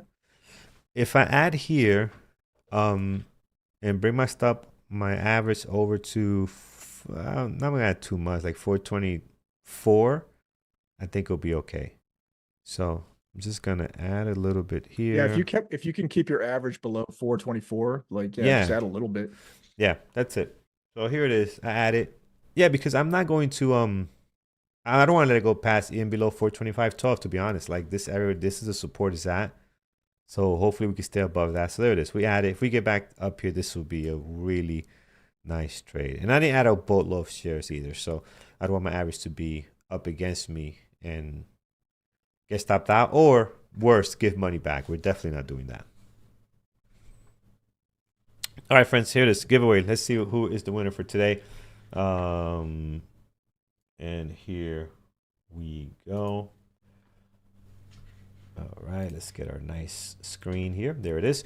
And our giveaway this morning, 150 entries. So, friends, good luck to everybody. To our Lambos and Garbage Truck members, thank you so much for all the support. If you want to join, by the way, we do this every single day. If you want to join, head over to right on our YouTube channel, click on join, and that puts you into the Lambos and Garbage Truck family. Give a chance to access the giveaway that we do every day here in the channel, and also you can get access to videos, recaps, and everything else that takes place throughout the channel for our members. All right, winner goes to funded account is Andy S6R2D. Congratulations, my friends. Congratulations, my friend. You are the winner. There it is. So email me, carlos@babeltrace.com, so we can get you all set up. So congratulations, my friends. All right, here it is. Tesla's pulling back a little bit on me here. Let's see if we can hold 425.12 is what I like to see. And Thor will be up next. Thor is coming up. Incoming. Incoming. Duck and cover. Yes. So, John, I think you are. Oh no, that's on the 5th. It's Friday that you're not here. No, you're back with us tomorrow. Okay. Tomorrow, yes. Thursday, no. Friday, yes. Oh, the 5th is Thursday. Okay, excellent. All right, friends. Guys, stay safe. We will see you. Can I win the next time, please? I don't have no control over that, man. I have no control on who wins. I really don't. I mean, you So, could you could win um, next time. Some yeah, things that will help you would be like being a member of Lambos and Garbage Trucks will help you. I'm just saying, yeah. and some other things. And I am realizing that like we need John emojis in here in our lives. We Like, do why don't need I John have? emojis. I was just looking to Yes. find a John emoji and I don't have it. But if we could have a John emoji that has either like a cat pineapple shirt or something of that nature, just to make me happy, I think that would work. I'm very Yeah. temperate. I wouldn't waste the effort, gentlemen. No, no, no. This is an effort worth wasting. I feel like this is something we should do. Yes. We need John emojis. We need also Brian. I knew it. We need Brian in here. We don't Yeah. have him. We need So a Brian with like a little I knew it coming out of it. there it is. Blocking. I mean, Ben Paris gets blocked all the time. YouTube thinks that is a bad name or a bad word. I don't know what YouTube thinks this is. I have to chat GPT that. Um, all right, friends. I'll leave you guys with Thor. We're surviving our pullback here. Let's see if Tesla goes back up and retests 428.56. That'll be awesome. We'll be on the lookout for that. Take care, friends, and have an amazing trading day. And we'll hang out with Thor. Thanks, folks. hey, good to see everybody. What's going on? So yesterday a boring day. Today less boring, but we'll see how less boring. Because we still got to be focused on I am in a trade right now on let me make sure my screen share is working. It is. There we goes. So I'm in a trade on crude. I had a really lovely call on crude. I mean, look at we alerted, we called the play fired once we closed the candle. I took the entry at the new 1 minute low. I'll show you the trade here. So I'm in here at the new 1 minute low. I'm running my stop right above high of day. And so far, I just haven't it just hasn't went. It started off looking very, very good. And then it just kind of got stuck.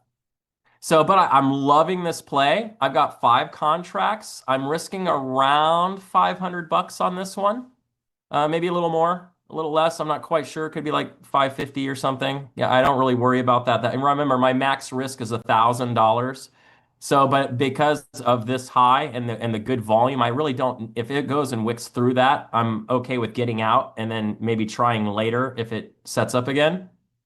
So I went ahead here and just ran it there. So it reoffered. So I haven't moved off. Now that we've reoffered that level and come away, if this makes some new lows and starts selling, I probably at this point will be rather okay with pulling my stop in. But I don't know. Since it's a lower, wider range, I'm really okay with just letting these on. And I'm going to go for S3 on this one. Yeah.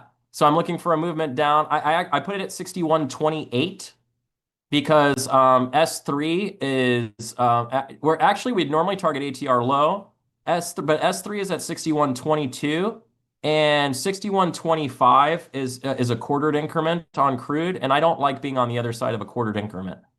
So I'm gonna go ahead and just leave my stop right there in front of S3, and we'll see how we do.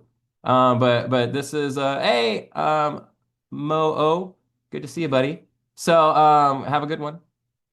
So we will see how this goes. But so far, not bad. I mean, I was up about 2 grand on this position, which was nice. I was up about 4 to 1 on this one, and then it came away from me and came pretty close to my stop. So, but let's see if this thing, I mean, good volume here, and we've started selling. So I'm very happy, and we've actually made it lower than that. So the sell volume here is good. So buying and selling detector right now saying sell. So, and I'm short. So I like it. This is what I'm doing. This is my trade today. So I will keep this over here so I don't overly focus on it. And we can pop back and forth. ES had a lovely call not very long ago. big volume there, exhaustive, which was nice. We then re-offered really nice entry attempt, right? Entry location here. Now, an issue with this one as a long, we opened above the CPR, not below the CPR. And that is actually a big problem, right? So on my play system, I prefer this play. And I may actually adjust the rules on this so it doesn't call. Well, I have to go back and look through some charts. But right, according to with my book and the way he actually plays, I want to open under the middle for this ideally. But I mean, it's anywhere in the CPR counts. But for me, I'd like to be lower because this lets us get to this low faster, right? We had to, we haven't made a new low after 10:30, so that's really nice, right? But we'll see how it goes, right? So, but for me, this is a little lower efficacy. I also don't like that in Q completely overshot the cam. Like this is like not even a thing. Like NQ doesn't even know what S3 is today, right? It hit it and then just exploded through it, kind of offered near it and then kept selling. Like this doesn't like NQ's like S3 who? You know what I mean? So I don't like that. For me, I'm looking for the level, but I'm also looking to see that the level is activated in some way. Like it gets wicked and respected and utilized. I want to see that my cam that I'm hunting is going to be the cam that's going to work. And look at how red the volume was coming into this. For those of you who use my ghost candles, you can see we had a stuffed buy attempt and then just a very aggressive sell, right? Even this pullback, very weak, and then an aggressive sell all the way through the level. So this did not look like a bounce. Look, we're still selling. So we just started buying for the first time right here, and that was very nice, right? So like, that's good. But because of the range we're in, we're under S3 now. So we're not a buy anymore. Like our buy on a higher, wider range is from above S3. So unfortunately, there's no long here on NQ. If anything, it looks like NQ maybe likely goes to S4, maybe even monthly support now. So we'll have to keep an eye on that. But, ES, again, a better setup, but not quite there. Why do the hashtag kitties? What's going on there? Did I miss like a different giveaway? Like, did we do a different giveaway and I'm not okay with that? No, I'm just kidding. I definitely wouldn't say bail. But I would say that this trade is less effective. Like right now, you're in a buying range and you're buying, but you've also exhausted your buyers here, and you really barely even made much of a move. So for all the buying effort we put in, we really couldn't go anywhere. But this is a higher, wider range, so I would expect to go back inside. So I believe this. I believe this could still be valid. Right? On NQ, if you were long on NQ, I would say I'm not into that trade at all. Right? NQ is under S3 in a higher, wider range. This is a kill zone. Right? I wouldn't be short or long here because you're gonna get just destroyed. See, so when I'm saying this, look, see from the CP down, see how directional that is. And once we get in here, it's lots of chopping. Right? For when you get below S3 on a higher, wider range, this is why we don't trade in here. This is called a kill zone. Right? If I was gonna take a long, it would have happened already. My long would have been right there. When we offered into S3 through an indecision doji and then made a new high, that would have been my spot right there. I would have thrown my stop below. I wouldn't even have run the box, although you could have. My stop would have just been below the low of day. Right? If it sells back through, like, it's gonna go. If it goes much lower than that, it's gonna go for 69.50. Right? Let's go back and take a look at crude. Has this done anything while I've been not paying attention to it? Okay, not bad. I like how we got some buy volume here and it was absorbed. So we're offering back into the sellers again. So let's see if they sell. It'd be very disappointed to see like if this went up and like made the high there. Ugh, that is exactly. Let's see. Hopefully we live a wick on this bad boy.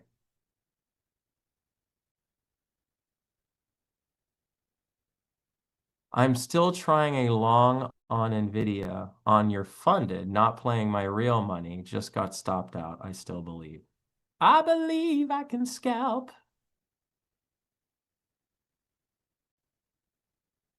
I believe I can. So yeah, so Chris, that's my thing there though. Like you don't feel like that kind of activity is going to like create some kind of a like potential slippage later? Like you don't like it, so like you're just kind of like going into a low risk environment and just kind of hitting stuff. So like right now, like in Q is it's a short. So like longing this thing right now would be like fairly wild, right? Like all you and unless you're colorblind, right? There's nothing but red candles on this entire chart. And the only time you get a big green candle that has any volume behind it, it's truncated and it's at the premium level. So like if you're trying to long NVIDIA right now, you are not looking at a chart. Like it's like if you're gonna, but if you're gonna scalp short, right? Like you should be finding a way for it to get high, and when it gets high, sell, right? You know what I mean? Because that's more in line. It's also in line with the price action too. You're in a lower range, so you closed yesterday than you did the previous day, so you've got a more bearish sentiment in the market on NVIDIA as well, right? Yeah, I know. But so here's my what my weird experience is, Chris, is my behaviors whenever I go into sim and I try and do different stuff in there, it always comes into my live trading. So I have to be really careful when I do that. Like for me, I don't really try new things unless I have like a clearly defined, way around. It's very difficult actually. I get very nervous with that now. But you're a significantly more flexible person, I think, than I. I can't really do that. Like anytime I start trying to try something else, whatever I'm doing gets whittled away. It gets degraded, right? And I start losing my current edge. It's like if it ain't broke, don't fix it. So you have to be especially if they're complementary. Like I think maybe it'll be okay for you because you're talking about like scalping versus trend trading, right? But if you were doing a trend trade attempt right now, you would be trading short on NVIDIA, right? Because there are no scalping opportunities off of a trend long right now, unless you're using an insanely creative way to draw trends, right? So like right now, this thing is a very obvious. You could start here, go to here. It's a short. We broke trend here, but this isn't a long, right? We just came through trend, right? But there's no volume here. There's no significant level here. We just kind of ran out of momentum. So, but what you would want to be doing is trying anytime it comes back and offers it, we sort and then out. I mean, maybe, I don't know. I love trends. I've never been able to use trends by themselves either. So I have to combine them. And I really don't use them. You know what I mean? Like I've been in CL, like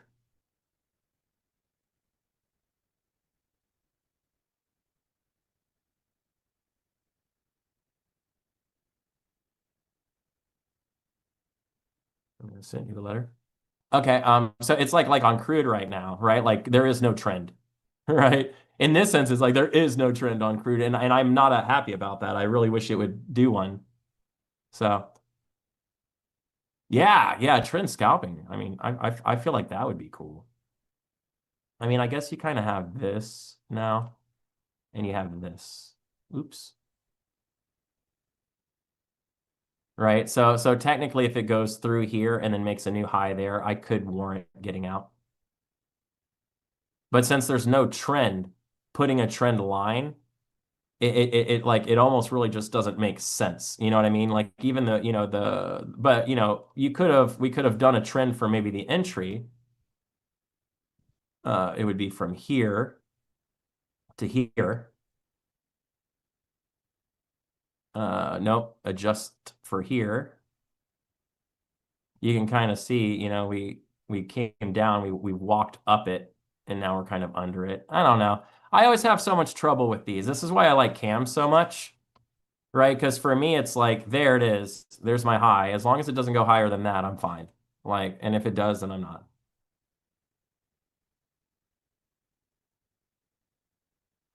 You think so, random things?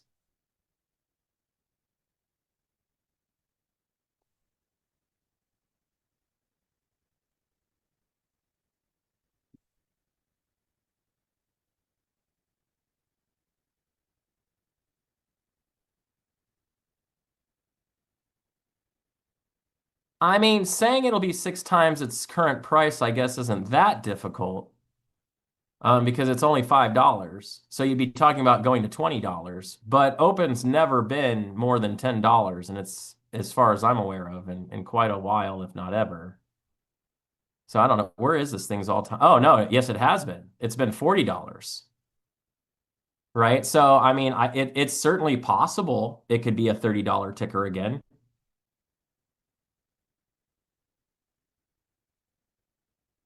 But I don't know if I would have, I mean, is there some kind of like cool news like that makes you say that?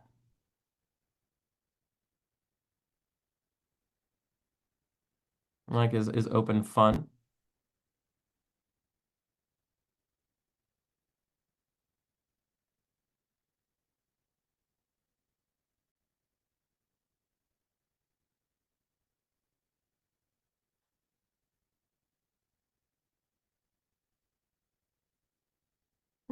We'll see. I've always found it so impossible to like figure out what ticker. This is one of the reasons I became a day trader. I have always found it just impossible to predict what things are going to do 2 years from now, 5 years from now, 10 minutes ago. You know what I mean? So, but yeah, gonna change this year, new CEO vision, and they're gonna break even end of year, housing market boom. That's awesome. That sounds good. I'll definitely keep an eye on open. I think that's a fun suggestion there, buddy. Thank you.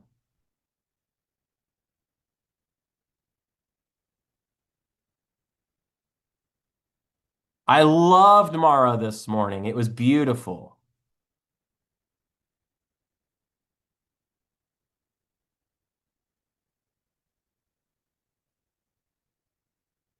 Mara was beautiful. We actually looked at it this morning. It opened very nice. It had some bearish orders to the downside. It sold into them and hit it. It just got to S3, right? It's a lower, wider range. So R3 to S3, and it dang near made it.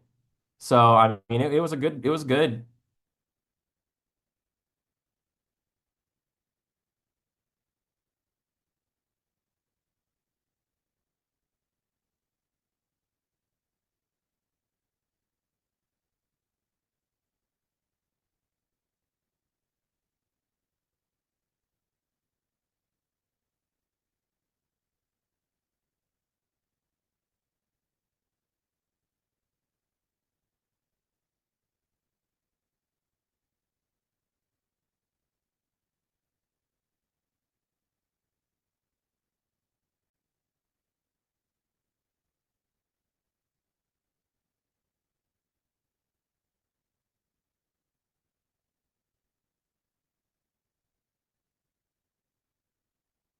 You're in MCL. I don't know. For me, I don't want to cut it at all. And that's kind of the issue for me. Like for CL, Tim, like it's a range play. But it is starting to slowly go into the if it goes, it goes category. Like and so far, like we just haven't gone. But the thing is we're in a wide range. So we're just chopping the top side of it. But if this thing gets directional, it's gonna make a move in a hurry. So I have a lot of trouble here because I don't have any real reason to get out of this ticker, right? It's still at a better price now than it was when I got in, right? I'm in from here, right? So if it triggers me out, I don't really even see how I would be able to get a better entry than the one I have, right? So this really pauses me. You know what I mean? Because for me, even if it comes up through my stop, do I or through my entry, like for instance, like one of the reasons I don't like break even, right? Because even if I move to break even on this one, if it triggers me, it's actually kind of unlikely I get a better position. So in this one, I like the price so much, I likely will just leave this one on for a stop, right? If it runs that high of day and and gets above, gets above the the current high. Right. Well, that would be a pretty clear signal. Your stop is 63.16. Yeah, you're a little higher than me, but that's perfect, right? You're barely higher than me. You know what I mean? Like your exit is beautiful. So for me, it's just like it's we're not going to know we're wrong until that happens. And to sacrifice a really good position just because we're not getting price movement, that's not, because remember, this sucks sometimes because I'm a range trader, not a momentum trader, right? So it really doesn't bother me that we're not going anywhere, right? All that really bothers me is if it starts making new highs and goes and stops me out. But crude is known for being rude.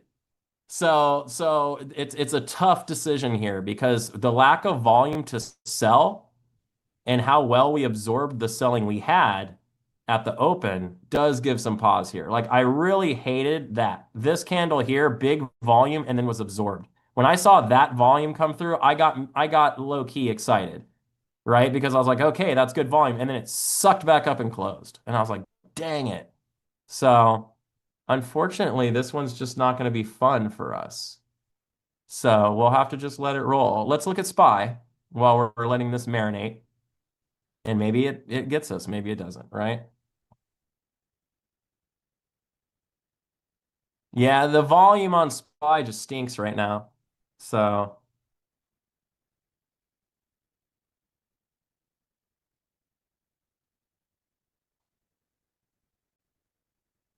the volume so here's the issue with SPY, right? We consolidated here and then we sold, bounced off of ATR low and found ATR low. So we're not really activating the CAM algorithm here. We did activate the ATR low algorithm, right? It bought, right? And or covered in this instance. But when we came off of that and we came above the CAM, we did not activate the CAM algo. Like we didn't get the big buying off of it. And if anything, as we tried to make highs, we put in a lot of volume and that volume was completely absorbed, right? So it's a lot. So this actually exhausted our buyers, right? So if the market maker really wanted this to go up or the specialist algorithm really wanted this to go, they would have let all of this volume go to the book and it would have moved the price all the way back up to here within a couple of minutes. But since they didn't do that, right, rather they actually absorbed that quite a bit, it does seem like they were interested in reoffering to the downside. And sure enough, slowly but surely, they're grinding their way back down. I don't believe we're a good short, by the way. I still think this is a better long play, but you also have to look at what this candle is looking like right now. What happened last time we were here? Did we buy or did we sell?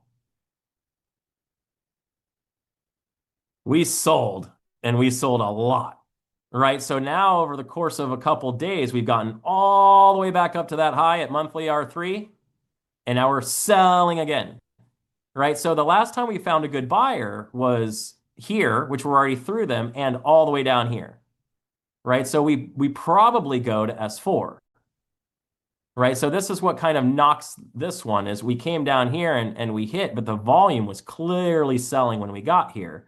And as we've tried to offer higher, we have not been able to entice buyers and moved the price. I mean, actually, when we did entice buyers, we decided not to move the price. So this looks kind of distributionary right now. So unfortunately, today might just be a bit of a bummer.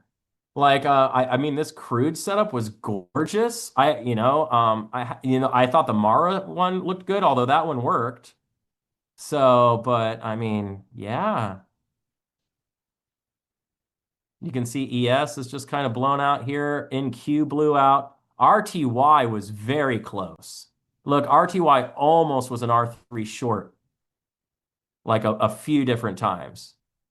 It was so close to being a good call. If it had hit the level, I would have, and I wasn't in crude, I would have totally got into RTY.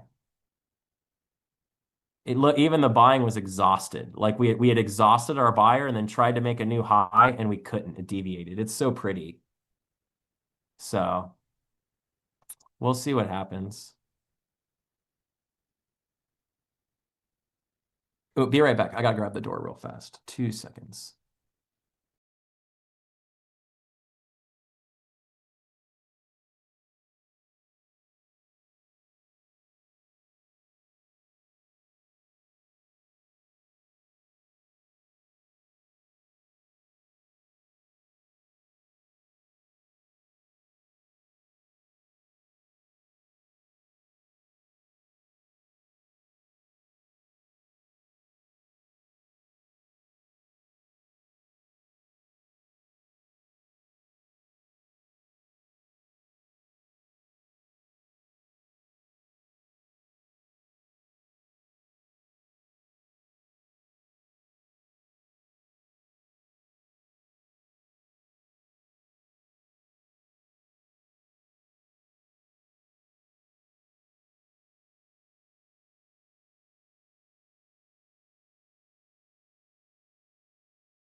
All right, I'm back.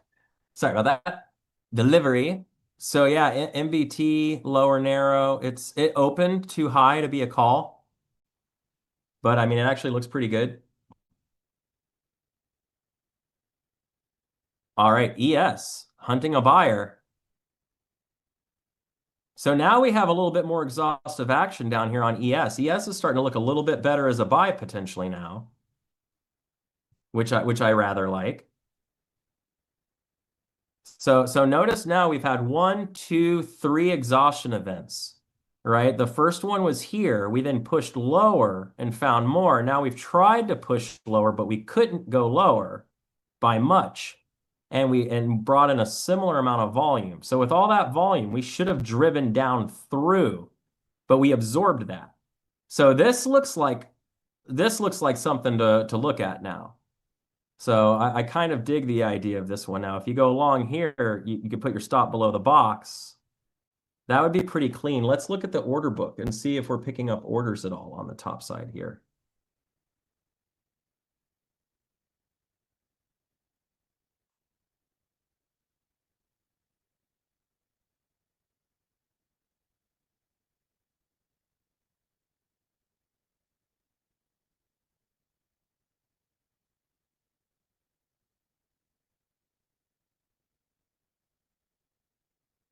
Okay, so an issue we're having is our order book is still pretty heavy. So we are bringing some orders into the top side though, which is nice, but our order book is still pretty heavy. So we got to be able, this is one of the reasons why I don't think we're getting a bounce here because it seems like there's still work to do. So that could be a bit of the reason why we're having the issue we're having. Stinking crude, man. So annoying. No, so NQ is the one in the kill zone, not ES. ES is sitting at S3. It's been respecting. So NQ is below S3. I wouldn't do this. No, you're right. You're right on the crude, Andy. I think so I would have liked if this was exhausting more, I think this is a better play that works and carries longer. I think one of the reasons why this play is not working as well as it could, Andy, is because we never really moved up enough to exhaust our buyers. Right? Like you can kind of see like it, when we really move, right? Like our exhaustion events are a little bit bigger. Right. So I'm kind of with you there. I think that could be one of the knocks against this position, if there was one to have, was if this was more climatic and then we had had a deviation on this weak offer, I think it would have been a much cleaner play. Right. And as you can see, I've been stuck just getting chopped on this thing. So even here, as we pushed higher, I do like now as we pushed higher, we couldn't get more buying to come in. But again, it would have been nice if we had thrown a lot of volume and exhausted without moving very much. Right? So, Tim, Tim Norris, just don't look. Right?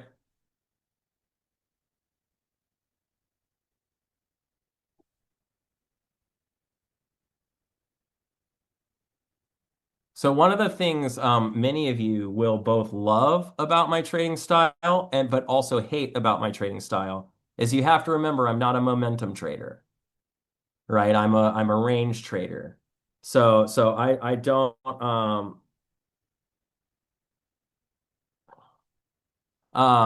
yeah, so my therapist was just telling her and my daughter were leaving.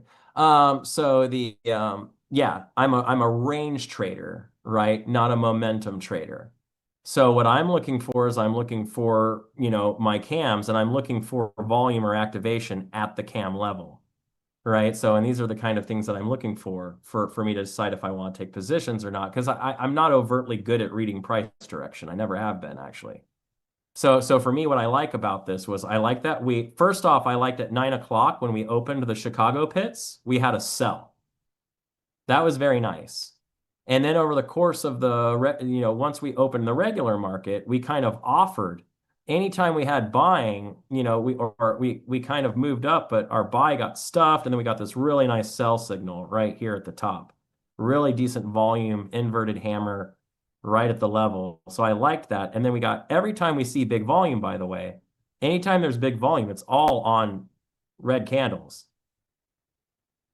So I still think we're distributing here. I just don't think we're getting enough selling to allow them to move the price where they want to go. So we just got to be patient, got to let this chop around and see if we can get this move. So because right now, again, I don't want to be too paper-handed here. Like for instance, if I was at break even, that pullback that we just did would have almost triggered my break even. My entry price is 63 to the penny. That went to 63 to the penny. That wick right there would have stopped me out at break even. Right? So this is one of the reasons I don't really use break even, because I get stopped out to the penny all the time and then it goes away from me. So I'd rather just kind of leave this where my stop is at. Right, it's not doing either right now, Kidda. This is the problem. We are not doing well. We are stuck. We're not getting any volume. We're offering to the buy side right now.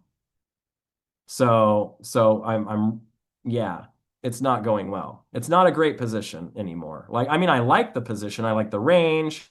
I like the thought. I love the position actually. It's just not working, right? It's just not working. RTY was the short, man. RTY was beautiful. If it had gotten higher, oh my God, it would have been so lovely. NVIDIA, let's look at NVIDIA.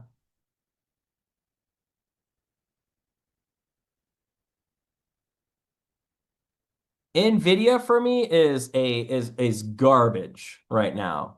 Okay. So I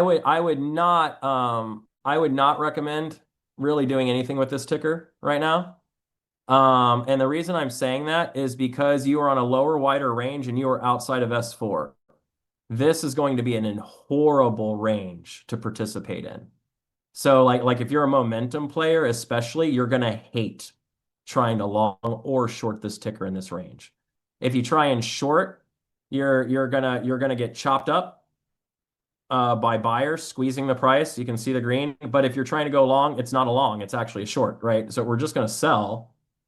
So you're going to be trying to go long while we're selling because you're going to see buying. But the buying is because we have shorts that are covering in this low range. It's not because we're buying.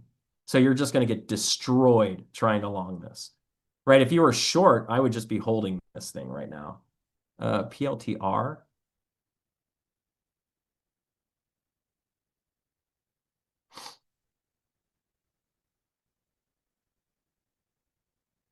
PLTR entirely is a no-go for me as a ticker to trade today.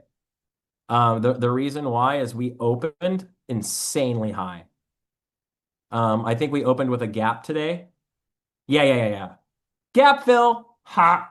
In my morning session, I was talking with I was saying PLTR, like it like fills these gaps like every time. Like it's just not even a question. So you can see here, I mean, it opened in pre-market, it opened, wicked right up to that high and then thunk. I mean, it not even tried. I mean, look at that. Zoop, gap fill. So this was actually really lovely. If anything, I would be playing short towards like the previous day's close, like CP. Like this thing is such a dump right now. So I would also we have a deviation between ATR high and ATR low, right? So PLTR's algos are going to be a little wild, right? I would actually probably not trade PLTR.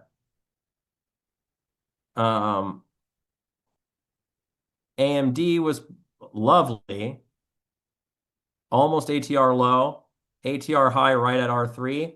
It came right off of R3. We didn't trigger because we actually opened in the wrong place.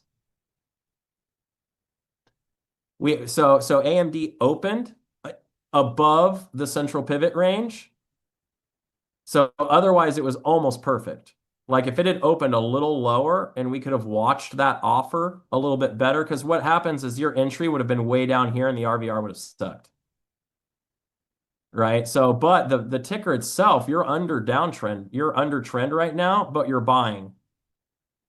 Right. So if this goes back through the CP, I'd say it's an exit. But if it exhausts its buyers here and then moves lower, this could be a nice continuation off of this downtrend. So you can see here, right? We had a bit of a small downtrend going for a couple of days. We bought up, right? Offered, right? And then back up. And now at this open, we're offering the top side, right? But if we close under and lose it, I mean, we're going to give back that candle.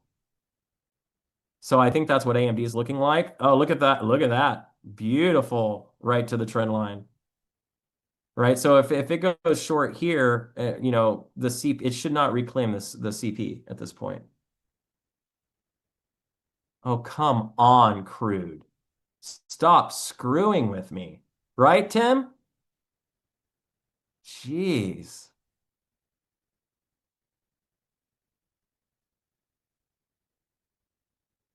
Crude's being annoying. Like, look at Crude right now. Look how annoying this ticker is being. That my entry price is $63. I mean, it literally just keeps wicking my entry price now. So when we get volume in, we're not selling. And it's just not cool. Like, this is not doing it right, unfortunately. And so now I'm looking at the VPA here, right? And so anytime we try and sell, we get good volume. We're closing strong candles.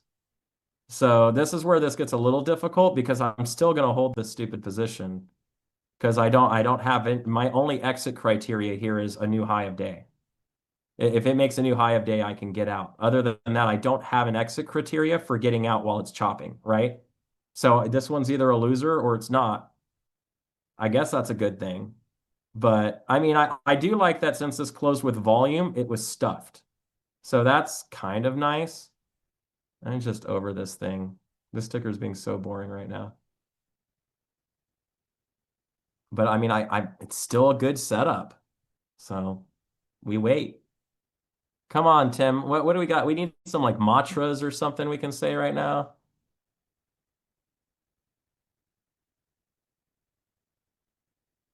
Maybe some Thor emojis will help this go down.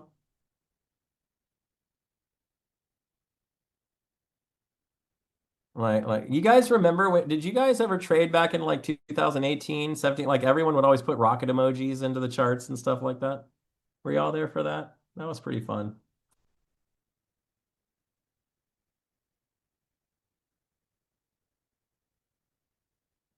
Are we doing this, Dalton? I mean, come on, man.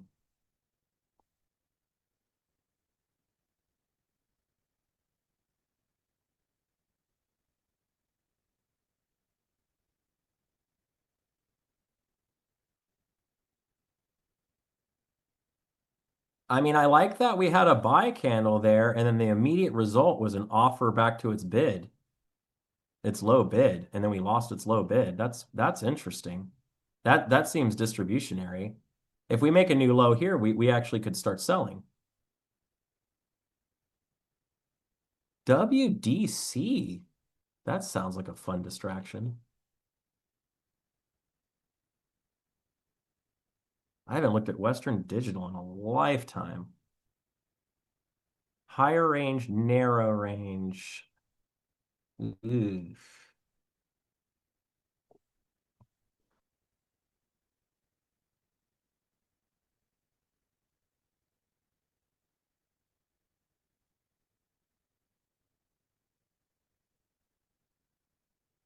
Oh, come on.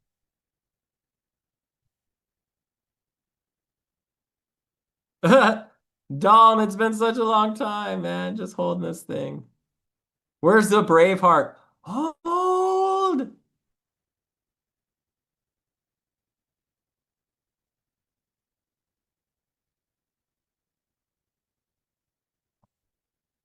WDC right now looks like it's gonna sell. I mean, it actually looks like it's gonna squeeze then sell. You've got a relatively strong order block to the top side with very little structure above it. So it looks like it's going to have some trouble going much higher than 300. There's a really large order at 270.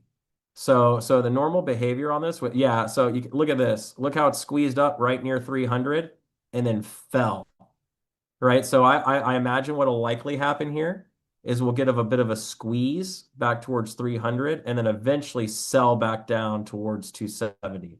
And look how 270 is sitting right at the CP. Look where we bounced from, right? This is what's happening. So we're going to fade in between these two orders, basically. So we're going to come up to these and then likely sell off of these back down to here.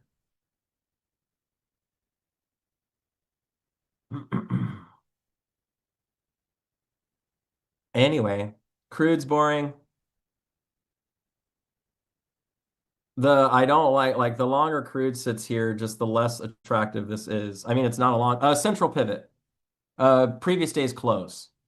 Same deal.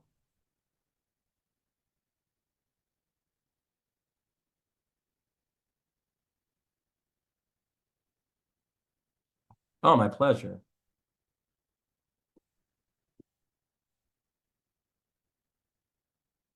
All right, how's SPY doing? Still just chopping. See, we're kill zoning now. See what I mean by kill zone? This is why we don't trade in here. This is ugly. It wants to sell, but you're in a buying range. So you're going to just constantly get chopped up by the market here.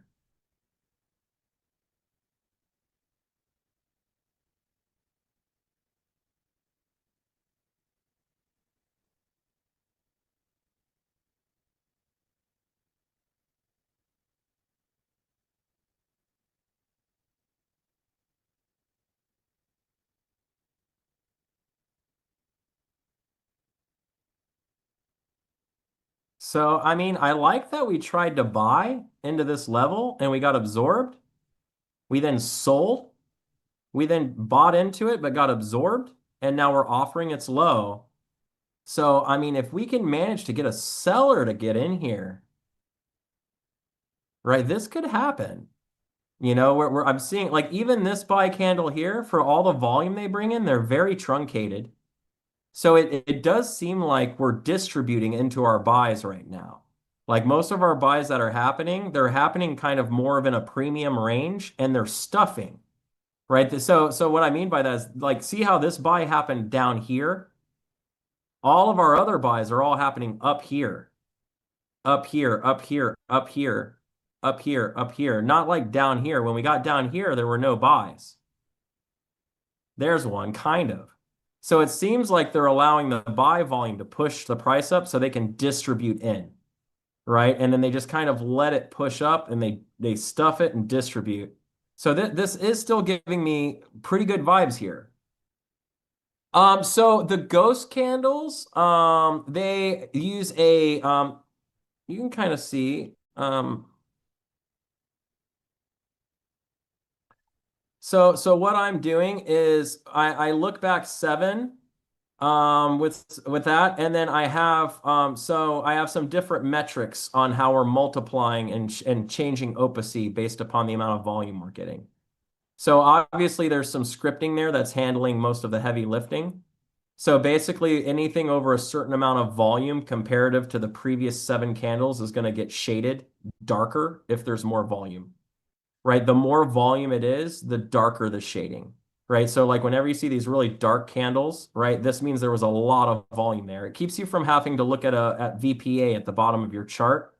So one of the things I noticed, because VPA was so integral to my trading, is it was kind of a pain in the butt to constantly be comparing and looking for anomalies by looking up and down, up and down. So I took them and shoved them inside, basically. Oh, come on. Can we do this already?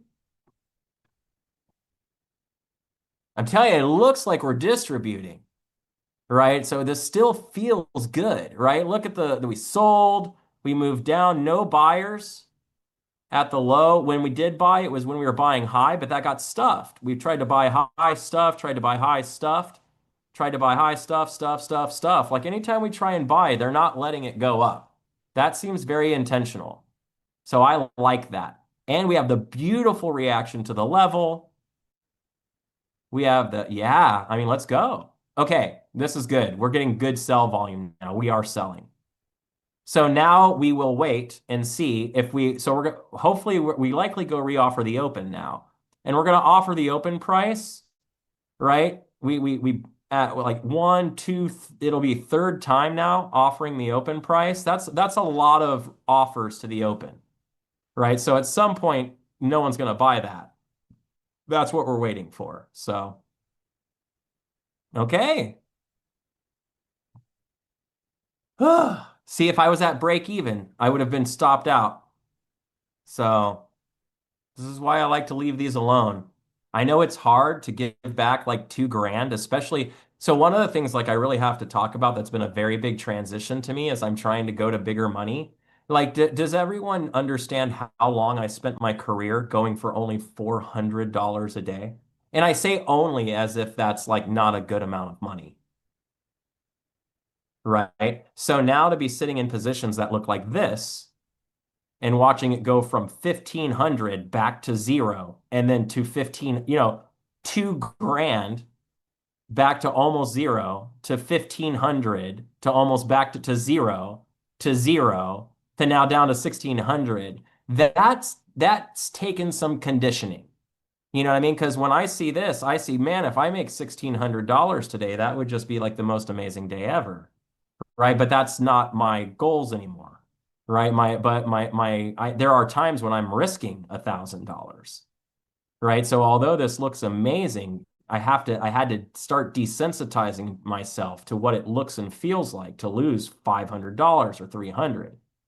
Right. So yeah, 4 to 500 is gorgeous. Like there's like 252 trading days, I think, in a year.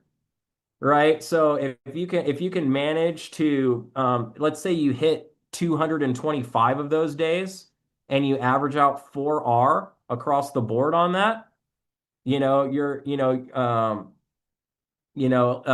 so 200 and let's just say 225 times oh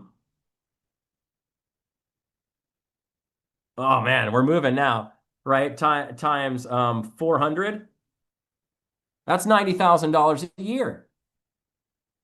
You know what I mean? It's not LA money, but it's Florida money. Like if you live in Florida, you can have a solid little house, you can have a solid little mortgage and a car payment and get some groceries and pay your bills on 90 grand a year. 500, you're talking 6 figures now. Wow.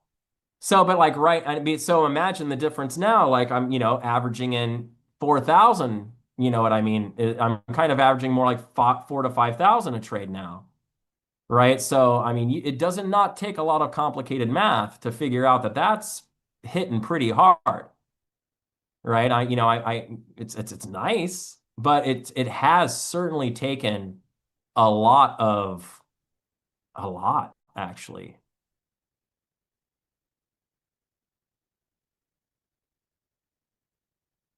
So that's a good thought life. So I have 2 principles on that concept. One of them being, so I don't like the thought of buying a new vehicle with cash. And the reason I don't like that is because of the instant depreciation. So you're basically buying high. So I actually like leasing. Right. So you pay on the car and then you renegotiate and buy it after you've had it for a year or two, and you buy it at whatever the current market's depreciated value or price is. And if you have good credit, you can get a really low interest lease. Like my last lease that I got was like 2% or something like that. Right. So, and then I bought the car once I was done leasing it for 2 years. I bought it at 20% under market value. Right. So I made money on that. You know what I mean? And it worked out really, really well. So I actually like using leasing in that way, but you have to have really good credit to pull it off. But if it works. And then but I don't think making payments on anything is ever a bad idea if it frees cash to use for an intended purpose. Right? Like for instance, like someone who says, I'm gonna buy a house for cash for $1 million, right? I would conjecture that $1 million in the in an investment account that yields dividends, that's safe, or in even a savings account at a decent interest rate will make you more money, right, than you will pay on your mortgage per month, right? So why not keep the cash and just make the payment, right? So there are moments in which this is where credit is amazing. Now, the other thing you can do, which is something I really like, use for those of you who have portfolios, talk about PALs, right? So you can get an equity line against your portfolio, right? And you can get very low interest rates, and then you don't even have to actually take your money out of you can put it in and invest it, have it in a portfolio, and then get the equity line against the portfolio. So if you ever want to know how all the richie riches get it done down here in Florida, this is how they're getting it done down in Florida, right? They don't have a mortgage on their house. They have a PAL against their portfolio that they use to buy the house. And then their stock portfolio pays off the house, right? So, and because of that, you don't have to declare the income in the same way, right? Because it's, so there's some variation there. So you get to have some fun stuff in there. Come to Florida. We have holes that in which you can loop through.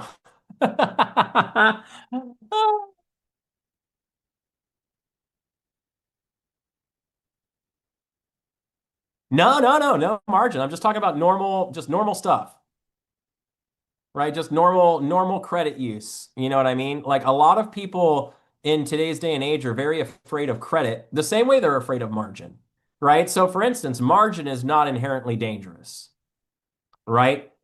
Not understanding margin is dangerous, right?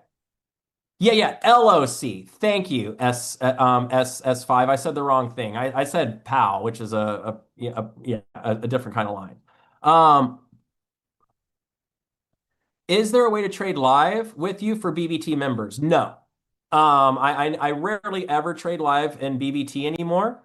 So Mondays, Wednesdays, and Fridays, I trade live with Peak Capital. That's normally where I spend my mornings, and then on Tuesdays and Thursdays, I trade live with my personal mentoring group.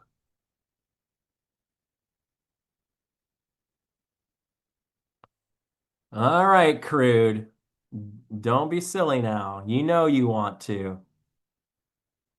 So we are selling on Crude now. So just because we're chopping around here, don't get worried, right? I mean, anything can happen at any time. So don't get like complacent either.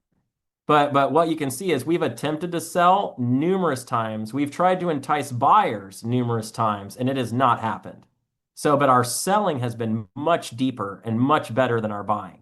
So this is again feeling very distributionary. Anytime we buy, we're buying low, or when we buy high, it's stuffed, and we're not buying low.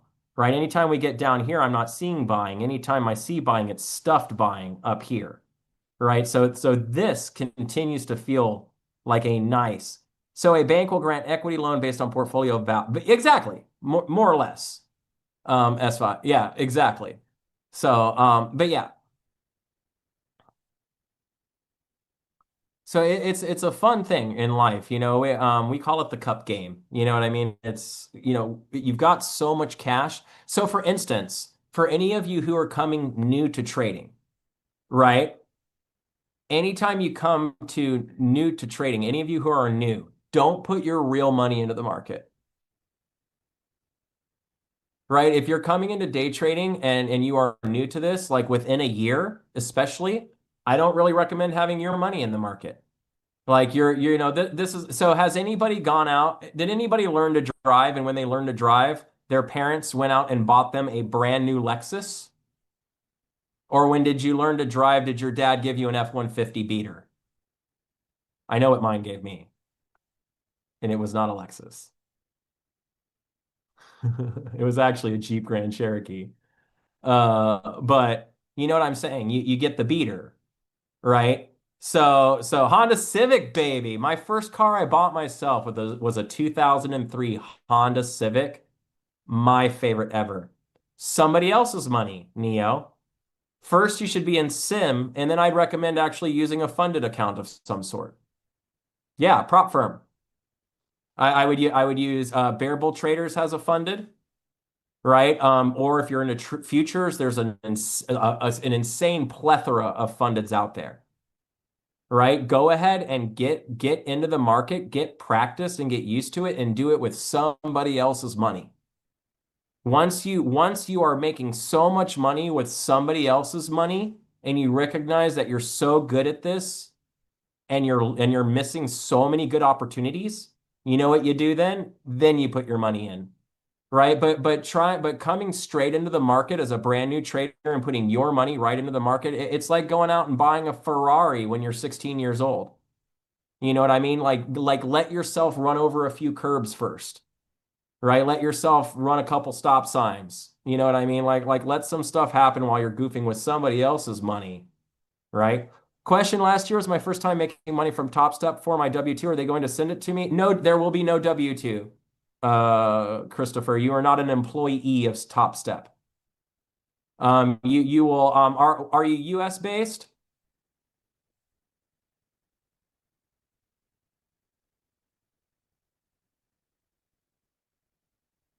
Okay, first off, ladies and gentlemen, boys and girls, this is not a tax advisory service. For any of you who are looking for tax advice, please consult a CPA that is licensed to perform tax advisory services in your local municipality. Any questions or information provided during this session are for entertainment purposes only and general knowledge gathering. Please, at all times, check with your CPA and personal person at all times. Once again, check with your CPA. CPAs are great. They get paid lots of money to help you and do crazy awesome things because they're CPAs and they're freaking awesome. So you should use a CPA. If you're not, all right, sorry. Okay, I feel like I got my point across. No, I think I got it across. Okay. So why I'm saying that real quick is what you will likely declare it as is miscellaneous income, right? Unless you made insane money, right? If you made insane money and you did more money like trading than you did doing anything else, right? Then it's more or less going to be 1099, right? You're gonna take it in as, as earned income, right? So and I would actually 1099 MISC, right? Miscellaneous, right? Especially if you're just doing it, like if you worked a job this year and you made $130,000, but then you made $1,000 off of Top Step, technically, talk to your CPA. I mean, who cares, right? It would be like you went out and cut lawns for a weekend and now you're declaring it as income. You know what I mean? But if you made like 20 or 30 grand yesterday, over the year doing it, and you had and you only made $100,000 in your job, well, that is a significant increase in your income, and the uncle is going to want their share, as they should have it, right? So, but again, double check with your tax professional to make sure that that is accurate, right? I talk from Florida, right, and how I do my taxes, and I am definitely not a CPA. So, okay, I feel like that was a winner. Duh. Trailing stops in funded brokers are only applicable to your evaluation account. Once you are through evaluation and you are funded, you will get a minimum balance allowance. So, like, let's say you have a $300,000 funded, right? At the beginning, you will be allowed to lose like 9 grand off of that once you fund. As soon as every time you make money, that goes to zero. And then so once you've made over 9 grand in your funded account and you now have a zero, right? You can now never go below zero. But you're not going to be eligible for a payout until you get a certain percentage above that 9 grand, and you'll never be allowed to withdraw below a certain level, right? Anytime you go to zero, the account's toast. You can't reactivate it. You got to kill it. New subscription, new eval, go through the eval, take the account. Right, buddy? All right, everybody. It is, well, don't jinx me. Yeah, man. We're so, oh my goodness. Like, look what's happening. Someone's buying the open right now after you spoke. How rude. No, I'm kidding. I hope you all have a great rest of your trading. I actually like how that candle on the open price absorbed there, Tim. So I hope everyone has an amazing rest of your trading day. Appreciate you all. I'll see you tomorrow, and keep it green. Bye.